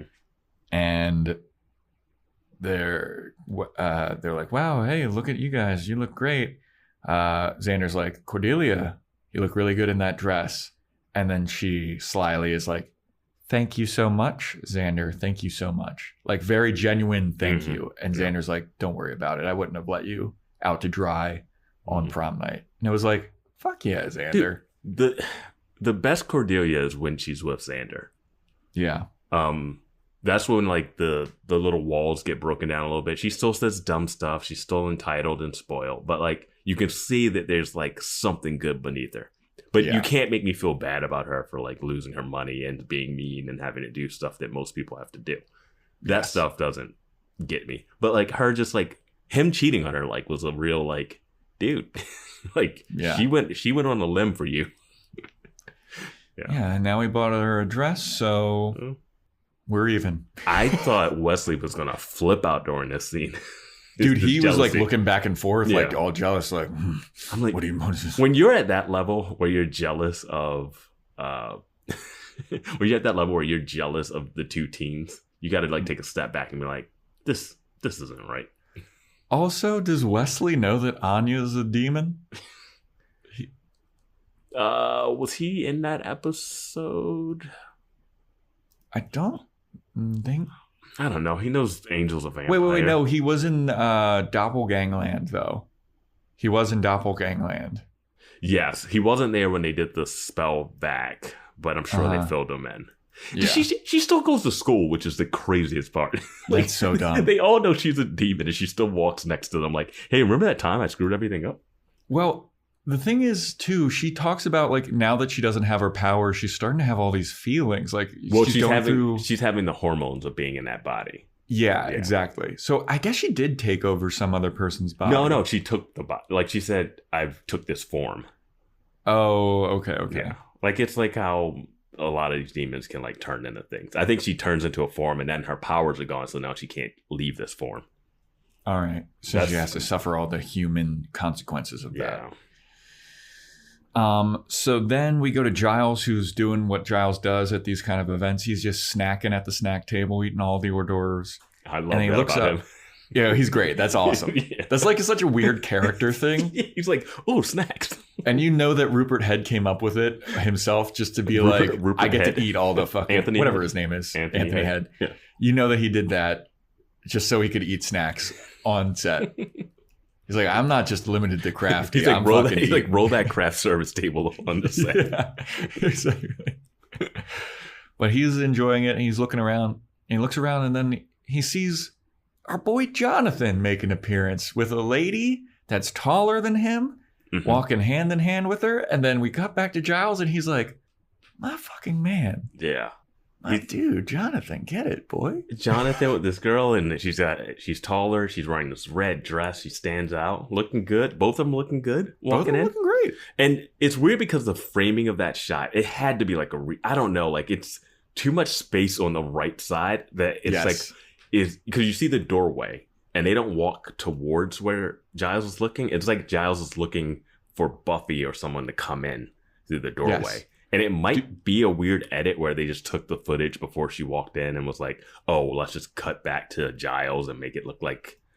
It might be a remaster situation. It could be, but it seems like the framing of the actual shot, it's no way like the background would be where it is. You know? I completely agree with you. So much so that when I first watched this, I rewound it because I was like... Same. I was like, is that... Because I was like, is that Jonathan? Yeah. Is Giles like happy that he's here? And is this going anywhere else? Like, did I miss something? Yeah. I rewatched it twice, I think, to be like, to confirm. I was like, I paused it, and Amazon Prime, which I'm very sad Buffy's leaving Amazon, but we're going to have to find a new streaming service on Hulu, right? I don't know. I haven't even looked in. This could be the end of the podcast, Vance. There's no other way to watch Buffy. There's no other option. People are going to start mailing us Blu-rays. Dude, we got to get a P.O. box. But yeah, I rewound it. I paused it. And on Amazon Prime, they have like the cast of who is in the scene or the episode. Mm-hmm. And I paused it just to see. I was like, is Jonathan in this? And it was Jonathan. So I was like, oh, okay. So that was like an awkwardly placed scene. And it was awkward. Like, yeah, it just seemed like we needed more time for the shot for someone else to walk in the doorway. It was like no way, because it was just Giles looking at the door. And there's no way Giles was looking at the doorway waiting for Jonathan, who he has almost never interacted with. Yeah. And he has this like look on his face of like, yeah. And it's like, you don't know those two kids. Yeah. Really? I mean, they walked into the library once and you left the library. Yeah. So, I mean, I don't know. It's whatever. But I did like seeing Jonathan there. He's bounced back. Yeah. From he's feeling a lot better. And the school judge, like, oh yeah, this guy tried to kill everybody. We don't care. Well, he's going to kill himself. Kill himself. He wrote a suicide he was going to note. Kill himself. Yeah. And everyone's nice to him now, or kind of, I don't know. I guess that he got that puppy dog eye treatment that Buffy. I was gonna say, you know, Buffy's all like, "Oh, what am I, Saint Buffy? I gotta go to him. You're like 3 feet tall." He had a date to the prom. Yeah, and who do you got, Buffy? Wait, who do you got? You got nobody. Who do you got, Cordelia? You got Wesley, the fucking creep. Yeah, Buffy had to rob the grave, and Willow needs a pet sitter. So then we go to Buffy, and she breaks into the rundown house with Tucker Wells's Hellhounds, and she comes downstairs and she sees Tucker Wells, and she's like, "You know, you're a real big dumb dipshit, aren't you?" And he's like, "Am I a big dumb dipshit?" And he takes a vase and he smashes it over Buffy's head, and she just like brushes it off like it was a fly, like. And he's like, "Or are you terrible?" And he grabs it like a screwdriver, like he's going to stab her with a screwdriver. And Buffy's like, she looks around, she sees the VHS tapes, and it's all like prom movies or like people in formal wear. Pretty in pink and like just those like, classic John Hughes high school kind of things. Yeah, so she's like, "Oh, so that's how you train the Hellhounds to attack people in formal wear. That's pretty weird. That's pretty clever, but you know, whatever." And he's like, she's like, "Why would you even want to ruin people's good times like that? Like, what's your deal? Why would you want to ruin prom?" And then the guy goes, "I have my reasons." And then we get a flashback to him asking a girl to the prom, and she goes, "No." And then we just flash back. Best moment in the episode. Dude started raising hellhounds because he got one rejection. Right, dude. Like, it would have been funny if it was like multiple, but the fact that it was one. I don't know if they filmed more because it was like Buffy kind of snaps him out of it, but I love that there wasn't anything else to it. I don't know if it was an editing joke where they like decided they wrote a bunch of stuff and then cut it, or that was the whole plan all along. But whatever way, it's so funny. "Would you want to go to prom with me?" "No." And then it has like this, like, it's so good. So Buffy just like beats the shit out of this guy. She handles him real quickly because he's a regular teenager, and she takes the vase that he busted over her head. She takes the electrical cord and ties him up, and she's like, "You're such an idiot, dude. Like, you got a hellhound. And I'm gonna figure this out. I'm gonna fucking save everybody, and you're a dumb asshole. I'm gonna lock you in here, and I'm gonna go to prom." She opens the door to lock him into this other room, and she opens the door, and in that room are multiple cages with multiple televisions that were, you know, training multiple hellhounds. And the guy, Tucker, is like, "Oh yeah, not too bad for a big dumb dipshit, huh? I've got redundancy plans." Yeah. And then Buffy looks like, "Oh, shit."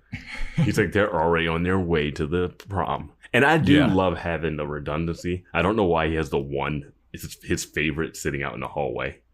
Yeah, like, I guess he was still training that one. Maybe that one was a bit more unruly or something. We never get any more answers about the remote control situation. Bro, I was going to bring that up in the next scene. Because this remote control doesn't do anything, and why isn't like a whistle or like a spell or something? Like, or like in Jurassic World where they have a laser beam. Like he's training that. Oh my god! In Dominion? No, it's not Dominion. The second one. The second one and the third one. Yeah, where they have guns with laser beams, and instead of shooting somebody, they just point a laser beam at a dinosaur attacks. Yeah. Very efficient to have a 10-foot, 3-ton dinosaur kill one person. You know? Yeah. So I don't really get it. Like, does the remote control? Did he need to have them watch movies? Yeah, I don't know. Because like we only see him in that one scene with the remote control, and it's not like he's doing anything else with it in other scenes, I don't think. I'll say this about the Hellhounds. They're pointless, but they fit the role of just like, how can we squeeze something in here that makes this demon worthy? Yeah, some kind of a little threat. Yeah, just and by little threat we mean super easy, barely inconvenience level. Yeah. I mean, also, I'll say this about the Hellhounds. They are like one elongated nose away from looking like Oz in his werewolf form. Yo, I seriously, when we saw the first one, I was like, because I saw the description, it said Hellhounds before I watched the episode. And I was like, that looks kind of like an Oz. Yeah. Like it looks the same. Like remember when we were like trashing Oz for looking like a monkey? Yeah. Like they have the same costume. They must have got like these look better costumes. because they don't have fur on them. Yeah. Yeah. But they have the tail. Well, they do have fur. They have fur. A little bit, but they're not werewolf furry. I don't think they're like that hairy. They're kind of like one of those cats. Yeah. But they run like Oz was running when he's a little monkey man.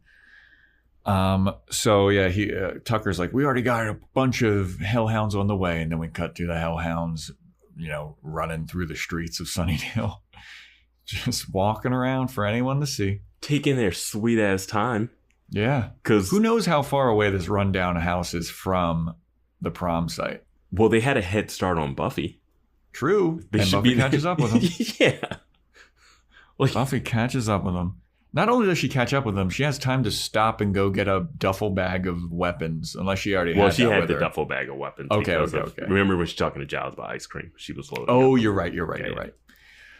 So she catches up with them, and she has the crossbow. She kills one of these Hellhounds, and then the other two look back, and they're like, what the fuck? That's our brother. And they all start chasing Buffy, and Buffy starts running. That's really easy to kill. Just one crossbow shot in the side. Yeah. Right. Should be good at duck hunt. And they start to go and attack Buffy.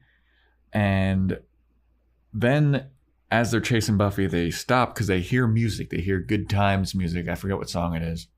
But they're like, oh, that's where all the action is. We got to go over there. And then so they start to run back towards the prom, and Buffy's like, oh, really? That song got you? That's not even a good song. And then shows she's chasing these Hellhounds into school. This is the best Buffy run I've seen. When she turns back to chase them, this is the best I've seen her, like, pumping those arms that she's going for it. Like, I was like, holy crap, So she catches up with them inside school, and she starts fighting them. They're and like, the doorway to the scratching. gym. Yeah, the doorway to the gym is closed. Yeah, and they're scratching at the door. Which I don't understand. I don't know the prom etiquette where you blast music super loud and then you close the gym door. Yeah. But luckily they did. Yeah. So they're scratching at the door, and Buffy shows up, and then they start attacking Buffy, and then some random guy pops out. Well, she stabs one of them because there's two of them left. She's like wrestling one. I guess she falls on him and a knife goes in its chest. I don't even know how that happened. And then this dude looks almost like the same dude that was attacked in the store to me. I thought it would have been a good comeback for him for it to be the same guy, but it's not the same guy at all. He opens the gym door and the monster sees him. The Hellhound sees him, turns to go to him, and Buffy does a great grab it by the leg and stop it before it can reach him. Which is a cool move. Yeah. And then she does a Jill special. Yeah, she Brazilian jiu-jitsus this Hellhound. And meanwhile, the guy in the tuxedo is just like standing there like shitting his pants. Yeah. And she takes the Hellhounds back. She gets underneath of it, and it's struggling, and then Buffy snaps the Hellhound's neck. And this time around, when she snaps the neck, it doesn't even have a neck snapping sound effect. It sounds like she just punched it. There's a little bit of something there, but okay. They were like, this is the bare minimum we're doing monsters in this episode, so let's just get it over with. We got more important stuff to do. So she kills this thing. It's lying on top of her. She's like, fuck, God. The dude in the tuxedo looks down and he goes, bathroom? And Buffy just points. She's like, it's down that way to the left. And he just was like, thanks. And he walks away. And Buffy's like, whew, all right. That was a close one. She pushes the Hellhound off of her. She is now hiding the bodies. We have to talk about this guy. Oh, okay, yeah. This guy does not go to Sunnydale because he doesn't know where the bathroom is. So he's somebody's date. And he just watched a girl kill some creature that he has never seen before in his life.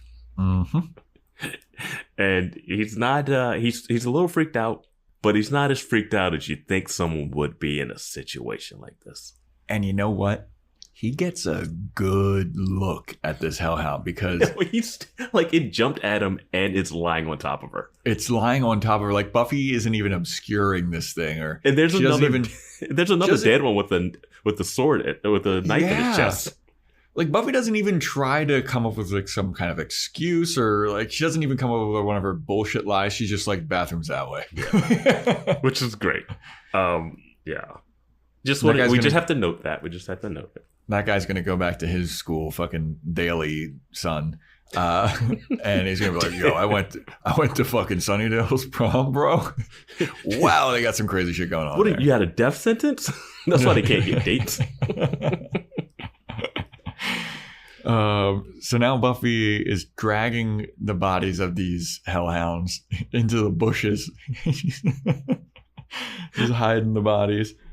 And then she goes back to her duffel bag and she pulls out her prom dress and she changes into it and she walks into the prom, and Giles sees her from the snack table and he does his same like head nod of like, hell yeah, Buffy made it.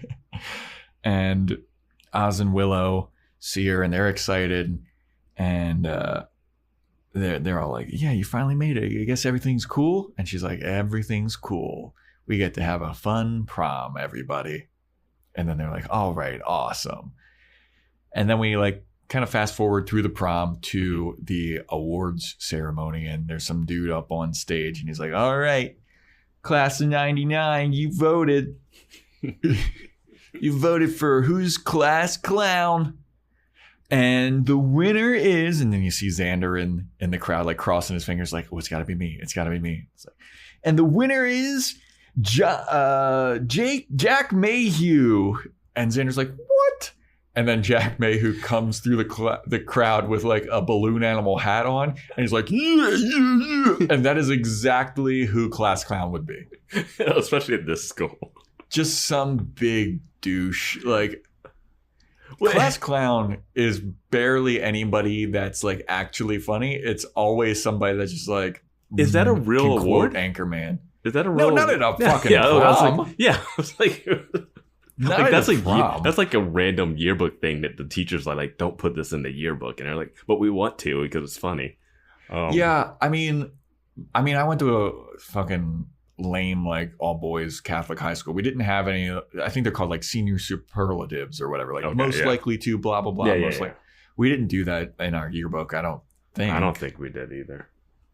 But yeah, this isn't something that I was like prom. I right? didn't think Xander was up for the running of class clown. Like, I'm sorry, you've killed too many demons. Like, you have done anything funny. Also, everybody like thinks he's a loser, or except for the jock basketball player that you thought had a crush on him. Yeah, Hogan. I thought that he was gay. He was going to show up with Larry, but I thought Percy was going to show up and be like, "Hey, Willow," like he's just like wearing just the tux with nothing underneath and just abs. yeah, he's like sleeveless tux, just like in the corner licking his lips. Yeah, Willow, what a do, girl. And I was like, I wish it was a full moon. Yeah. So yeah, Jack Mayhew wins class clown, and Xander's pissed about it. Is Jack Mayhew a name that we've heard before in this show? Because I was. He's just some guy that showed up here, and that name's he's got his fucking stupid lampshade, dumb bullshit hat on. It sounds like you're a little jealous that you didn't get the class clown award. You know, it's just like the person that's class clown always seems to be just a person that can quote whatever popular movies out there. You know, this sounds like a stand-up comedian being mad that they weren't the funniest. Wait, you think that guy's funny? Yeah, that guy's a douche. I'm the real funny one. I'll show you. Yeah, I'll show you. I got a half-hour special taping at El Cid on November 1st at 7 p.m. Where are you, Jack Mayhew, you piece of shit? You're like working at Sears. He's like, I'm doing another Kevin Hart movie? Like, I don't know what you're talking about. So then, after this, our boy Jonathan takes the stage. Like, we got a very special award to give out.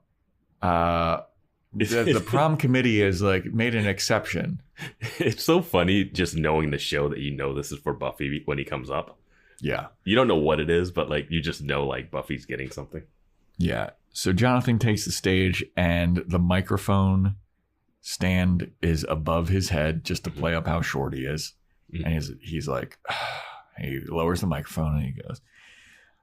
So the prom committee thought it would be pertinent to create a new award this year.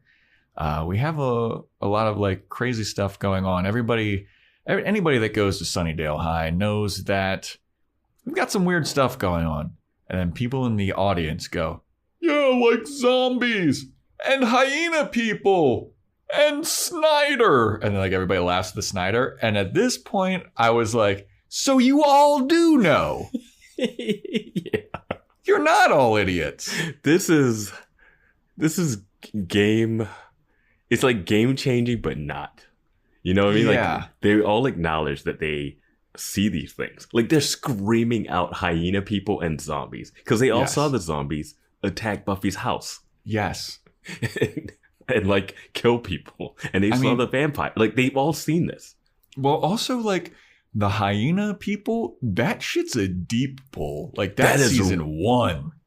Yeah, that's episode 3, I think. Yo, that's them knowing that the principal got eaten by students who are still in the school. Exactly. Those kids they didn't die. They just stopped being hyena people. But dude, that is you're right. That is like a first season deep pull. So they don't say vampires though. They don't say vampires. They don't say vampires. They don't point to like Angel and be like him. And what's this creepy librarian guy doing? And I never seen Anya before in my life. Yeah, who is she? What school did she transfer from? Where's the mean girl from Boston? Oh, there's Willow. I remember her killing someone at the Bronze. If the end of the episode was just students pointing and saying stuff like that for 20 minutes, I would have loved it. Just like with a scroll of like all of the shit that they see. And they just like, it's like The Simpsons is still them talking while the credits are going up. It's like, it just fades out. And remember that praying mantis teacher? Remember the computer teacher that got killed who was a witch? And remember the dummy guy? And remember the Inca mummy girl? And remember... I don't think that was a suicide that one time. Remember that guy that was stuffed in the refrigerator? The headless guy? Remember the 2 kids that we can't remember that we all got in a riot for? But as crazy as all this is, and they like snicker it away with Principal Snyder. Yeah, it's so the good. next line is even more insane. Yes. Because then Jonathan says, even though we have all this weird stuff happening, I'm happy to announce that the class of 1999 Sunnydale High has the lowest mortality rate in history. And everyone in the room starts clapping. What the hell? Not only do they see this stuff, but they're just so okay with murder and the death of their classmates. Like most schools, if like one student dies in the class, it's like this big deal that like becomes traumatizing throughout the year. Like that whole year seems like it's lost. Yeah. And it's just like, man, they should have a moment of silence that lasts like 2 days. Not only do they acknowledge this means that they've like been keeping stats. Well, like, they have an obituary in the newspaper. I thought that was a joke, but I mean, it might not be. No, I think Freddie Iverson really does have an obituary in the newspaper. Dude, in my high school, we had a kid that died of leukemia, and you're right, it like fucked up the whole like.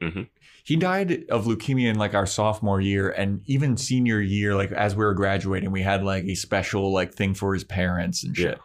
Like Sunnydale, it's just regular. The swim team were fish. I mean, The lunch lady tried to kill us all. That was like just 2 weeks ago. Remember that? Remember the cheerleader that burst into flames? Whatever happened to Amy? Yeah. I wanted to ask her to prom, but I haven't seen her since. Oh, we're just gonna go to prom and have a fun time while Amy the witch is running on her hamster wheel. Like, God. Remember that transfer student Billy Ford? What happened to him? I heard he died of natural causes. There's no such thing as natural causes in Sunnydale. Yeah. And everybody like starts laughing. Ha, ha, ha, ha. Oh my God.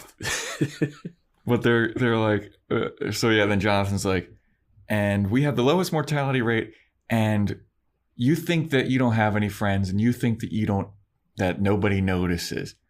But Buffy Summers, is Buffy Summers here? Did she make it? And then the spotlight shines on Buffy. And he's like, we've noticed you. And we've noticed that anytime there's something crazy happening, you're there. When anything creepy happens, you're there. And you have saved us so many times that the prom committee felt that it was necessary to give you an award, Buffy Summers. And as he's saying this, Giles is looking back at her and he's like giving like a smile. And I was like, oh, did Giles like put them up to this or something? Did Giles make this happen? He's just a proud father. He's just a proud father, you know? So then Jonathan's like, so here's our award for you. And he pulls out a little umbrella that's like all sparkly and glitterified and everything. And he's like, Buffy, you are this year's recipient of the first time and the new award for Class of 1999's Protector. And then everyone cheers. He's like, Buffy, come on stage and get this award. And she walks through the crowd and everyone's like clapping for her. And she takes the umbrella. It's a really sweet moment. Like Jonathan gives it to her and he's got like such a like, you're the fucking shit, Buffy, smile on his face. And Buffy is like, thank you guys. Thank you. This is so great. Well, she doesn't like do a speech or anything, but she's super stoked to be noticed for once, you know? Mm-hmm. And now everything goes downhill. Well, the class protector, I wanted to give a shout out to. We have someone that follows the Boys Watching Buffy Instagram, and their handle is Class Protector. And it's always interesting. And it's always interesting, like, because we found out the Surgeon of Mean. So everyone has these like handles, and we just like are, oh, that's what this is from. Like we have no concept of like. I was like, class protector. Oh yeah, I guess she protects classes, but it's actually like a line from a great moment from the show. Actually, it is a great moment. Like it's like validation for Buffy, which is what she's been looking for so long. Mm-hmm. She wants to be a part of this high school, and she always feels like she's not. And nobody notices her. But Jonathan like specifically states, "We've noticed. You're our protector," and she's like, "Fuck yeah!" And this scene works so much better if you watch the episodes in order to have the scene of them in the watchtower. Yes. So if you see this, because I know they moved it. Granted, they had to move it because of real world stuff, and like you can't really have a school shooter episode. Like it just isn't tactful, you know. But if it actually it sets that up really nicely. Like if you watch this in the original air dates, it makes no sense. Yeah. But because we have the like privilege of watching it canonical order, it makes so much sense, and it's so much more heartfelt. Yeah, and I mean, if you watch the other one, you kind of know it's out of order because they talk about going to prom. True. In the other one, so they definitely had that planned beforehand. So, as awesome and as sweet as this moment is, the next scene is the exact opposite of that. So Giles is sitting at a table and he's snacking on some food still. And Wesley comes up to him and goes, Mr. Giles, I hope I'm not troubling you when I ask you this, but I was just wondering if, is it really that much against code if I were to go and ask Miss Miss Chase, would it be so wrong if I asked her for just one dance? And Giles rolls his eyes, so annoyed. He's so pissed at Wesley, and he says... I think, before you say what he says, okay, he should say the exact opposite of this. You're 100% correct. Yeah. But instead, what Giles says, she's 18, and you have the emotional maturity of a blueberry scone. Just have at it already. And he gets up and walks away. And Wesley takes a moment and he goes, well, all right then.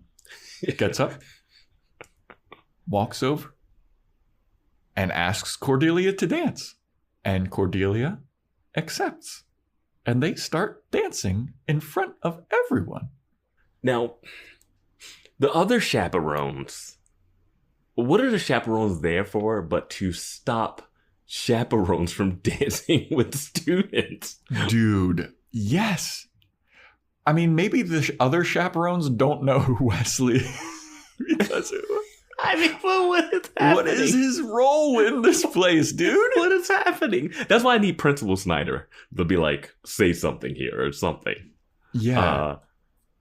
You know what the scene, the playful version of this is, if you've seen Arrested Development, the episode where Michael Cera has a crush on his teacher, but she ends up sleeping with the dad, and I forget who the actress playing the teacher is, but it's funny because he's like, oh, I was just gonna ask her to dance and maybe be like, oh, hey, do you want to dance? And she's like, oh, okay. And like that was how he was pitching it. And then later at the dance, some nerdy kid does that to her, and she's like, oh, sure. And it's like, and he's so mad that actually would have worked.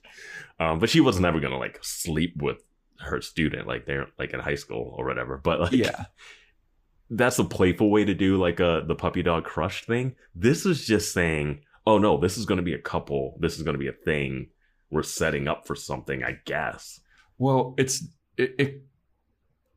also what's playing underneath is this like sweet and sappy like slow dance song, and it's like romantic. Yeah, and it's like we've never felt like, oh yeah, this is what we like. No one's been rooting for this relationship. Yeah, I mean, maybe some people were like, I don't know if in the Discord, like people were like, no, we were. She saw him for like 1 second, was like, I want to be with this guy. Yeah. Like that was it. And then he was like, I really shouldn't, but she's hot. Like that's the only, like he has no like personality. Like he has not seen anything with her personality. He's like, oh, you're well read. We like the same books. There is nothing besides she is hot. And she likes me. And all that she's seen of him is him just like stuttering and stammering in her presence. Yeah, he has an accent and he wears a suit. That's why I asked the question if she's doing this for money. Because I was like, why? Like, I mean, she's seen him stuttering and stammering in front of him, and everyone else in the Scooby Gang emasculating him. Yeah. And not respecting him. Like, what does she see in this fucking dork? And Giles saying, just have at it, is just... That wording is so bizarre. I know he doesn't like Cordelia, but even him, he'd be like, no, you're a watcher and you're here to see. Like, if you have a watcher that's willing to do this, like, he can't be around slayers. Exactly. Like, their whole thing is training underage girls. Yes. No. Well, Cordelia's 18, so... Yeah, 18, but like...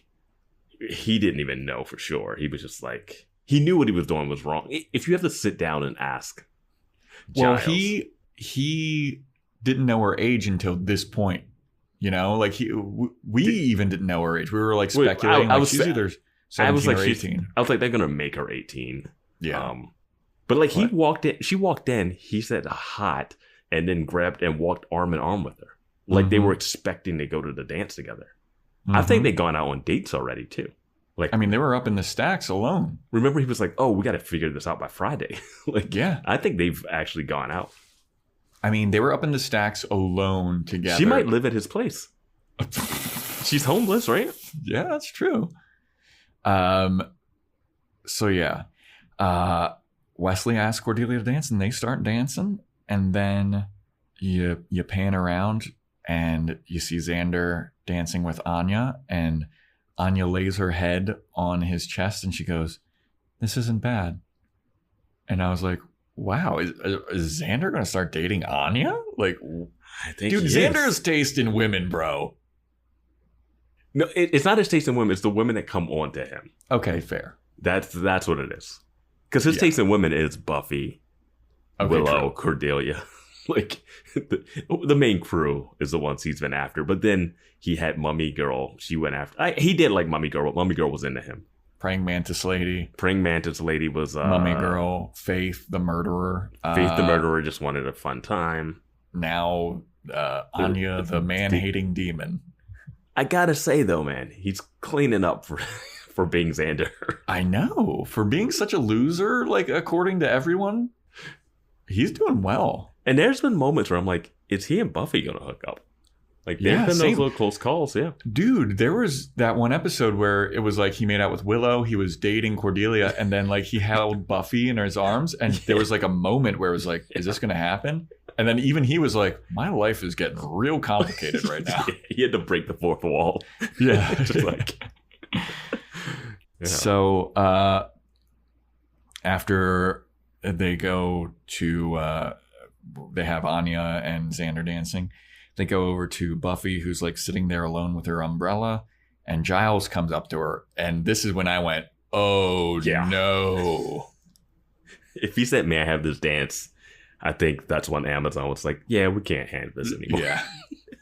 But he comes up to her and he's like, you did a good job tonight, Buffy. And Buffy goes, yeah, and I got a little umbrella toy too.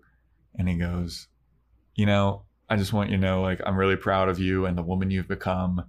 And I'm really happy that you're here. And, you know, it's crazy how all of these students have just kind of rallied around you, and they did notice you. You think that they didn't notice you, but they have noticed you. And you never... And then Buffy says something like, yeah, you never know what you can expect from people, or something like that. And Giles is like, yeah, you never do. And then he looks off into the distance, and Angel has arrived, and he's in his tuxedo. Mm-hmm. And Buffy turns around and she's like, and then Angel is like, I'm here for you, babe. And he walks up to her, and Buffy's like, you came to the prom. And then Angel goes, yeah, I knew it was a big night. And then Buffy goes, thanks for coming. And then Angel goes, this doesn't change anything, though. This is just for one night. I'm happy you said that, though. I'm happy you said it. This doesn't change anything, Buff. It's for one night only. And Buffy's like, I know. Wait. I understand. And then Angel goes, would you like to dance? And Buffy goes, yes, I would. And then they start dancing. And I'm going to be honest, man. Your boy, Joe Welke. Did you shed a tear? Got a little choked up. It's a great scene and a great... Because I was like, oh, he's showing up. And I was like, please, like, we can't do the... Like, I know the season's ending, but I was like, we can't do the, well, they won't. They broke up. They're back together immediately thing. And I love that it was like, this is a big day. I'm going to be here for you. But we know we have to go several ways. And she, getting the class protector award, realizes what she has to do. And that's what I was saying about the episode. It's really more about that. And the Hellhounds are just like that random thing that makes it like a B movie that you have to throw in. And it feels like that. Like, they run, she stabs them, they're dead, whatever. Yeah. Yeah. It still has to be Buffy. Otherwise, it's just like a teen drama. It's 90210 or whatever. Yeah. But I think they handled the teen drama really well in this episode. Like, the breakup scene, this little moment at the end, the class protector scene. I mean, Jonathan just kills it whenever he's on screen, you know. Absolutely. The Emmy winner. Yeah. And then he's dancing. Do any of these other schmucks got Emmys? I don't think so. I don't know if Boreanaz has Emmy. For what? Bones? He's been on TV for 30 years. It is amazing. His run has been incredible. He was on this, Bones, and now he's still on SEAL Team or whatever. Yeah. That guy, what a career, man. Yeah, if we just covered his shows only, we'd never stop podcasting. That's true. Patreon. Boys Watching Bones. There we go. Boys Watching Bones. I think that has probably like 300 episodes. Yeah, definitely. But so yeah, after they do like kind of a swirl around, like they do this thing where, you know, Buffy is in the center and the camera's rotating around, and in the background, you know, you get Xander and Anya, you get Oz and Willow, you get Cordelia and Wesley, and also you get Jonathan and his date. And Jonathan like oddly like stares at Buffy at certain points. And it's like super awkward. But yeah, and then the episode ends with like Angel and Buffy dancing. It's a very sweet ending before all the shit hits the fan. Yeah. Anything else to say about this episode here, Vance? Because that's it. I do have one thing to say. What happened to Tucker? I think he's locked in that room. But like Buffy still could lock him in that room. Yeah. But like, is that the end of him? Does he go to jail? Does he? Yeah, he starves to death. Oh, okay. So she just murders. Yeah, she just left him. It's like, you know how Batman doesn't kill, but he did this exact move. Yeah, we did establish that she is Batman. Yeah. So yeah, she just left him there to starve to death. Yeah, man, I knew this would be a long one just when I like looked at my notes, and it seemed like we were going pretty good for a while, and then no, it wasn't. We were so long. My usual. I always forget. Like, there's so much more in the back half. Yeah. Yeah. I was my barometer for how long a podcast episode is going to be is like I look at my notes, and by the time I'm like halfway through, I usually look up at the time, and I was like a quarter of my way through the notes. I was like, Jesus, we've been talking about it. I looked up, it was like 45 minutes. I was like, oh my God. So thanks for sticking around, everybody, and for listening to us ramble. You said that you like these 2-hour long ones, so we gave it to you. This is over. Yeah. Vance, next episode's titled Graduation Day Part 1. So we know the shit's about to hit the fan with the mayor. I did see the thumbnail. And What's the thumbnail? It looked like that teacher from the first episode of this season. Remember really the one that it lingered on for forever? Yeah, it looks like it's him. And I'm not sure. And granted, that seems like years ago that we've actually seen that episode. But it looked like that teacher. And I'm like, did they establish the guy like 22, 21 episodes? Little Easter egg of that guy? I guess, but it looks like him, or it looks like a teacher that could be him, because I can't really fully remember what that guy looked like. Yeah, that was a long, long time ago. Yeah. But I'll definitely long time ago. I will definitely check up and follow up and see if that guy is the same guy when when we do the episode. Yeah, just in a way where I won't find out any spoilers about him. Yeah. So yeah, that's it, everybody. Thanks for listening. Thanks for sticking it through. Really appreciate it. Hope you enjoyed the episode. I certainly did. Yeah, had a lot of fun. That's a good one. Yeah, not like those other shitty ones that you've all stuck your way through. But yeah, thanks everybody. Join the Discord in the show notes. Join the Patreon. Follow Instagram at Boys Watching Buffy if you want to email in, boyswatchingbuffy@gmail.com. Rate and review, you get a shout out. Shout out. Subscribe and all that stuff. And yeah, stay tuned next week when we talk about Graduation Day Part 1.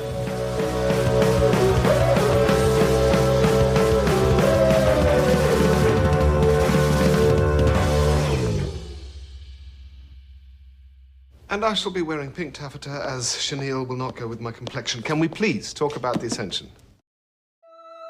Tune into the Salsa Kings Network. Crack one open if you dare, creeps.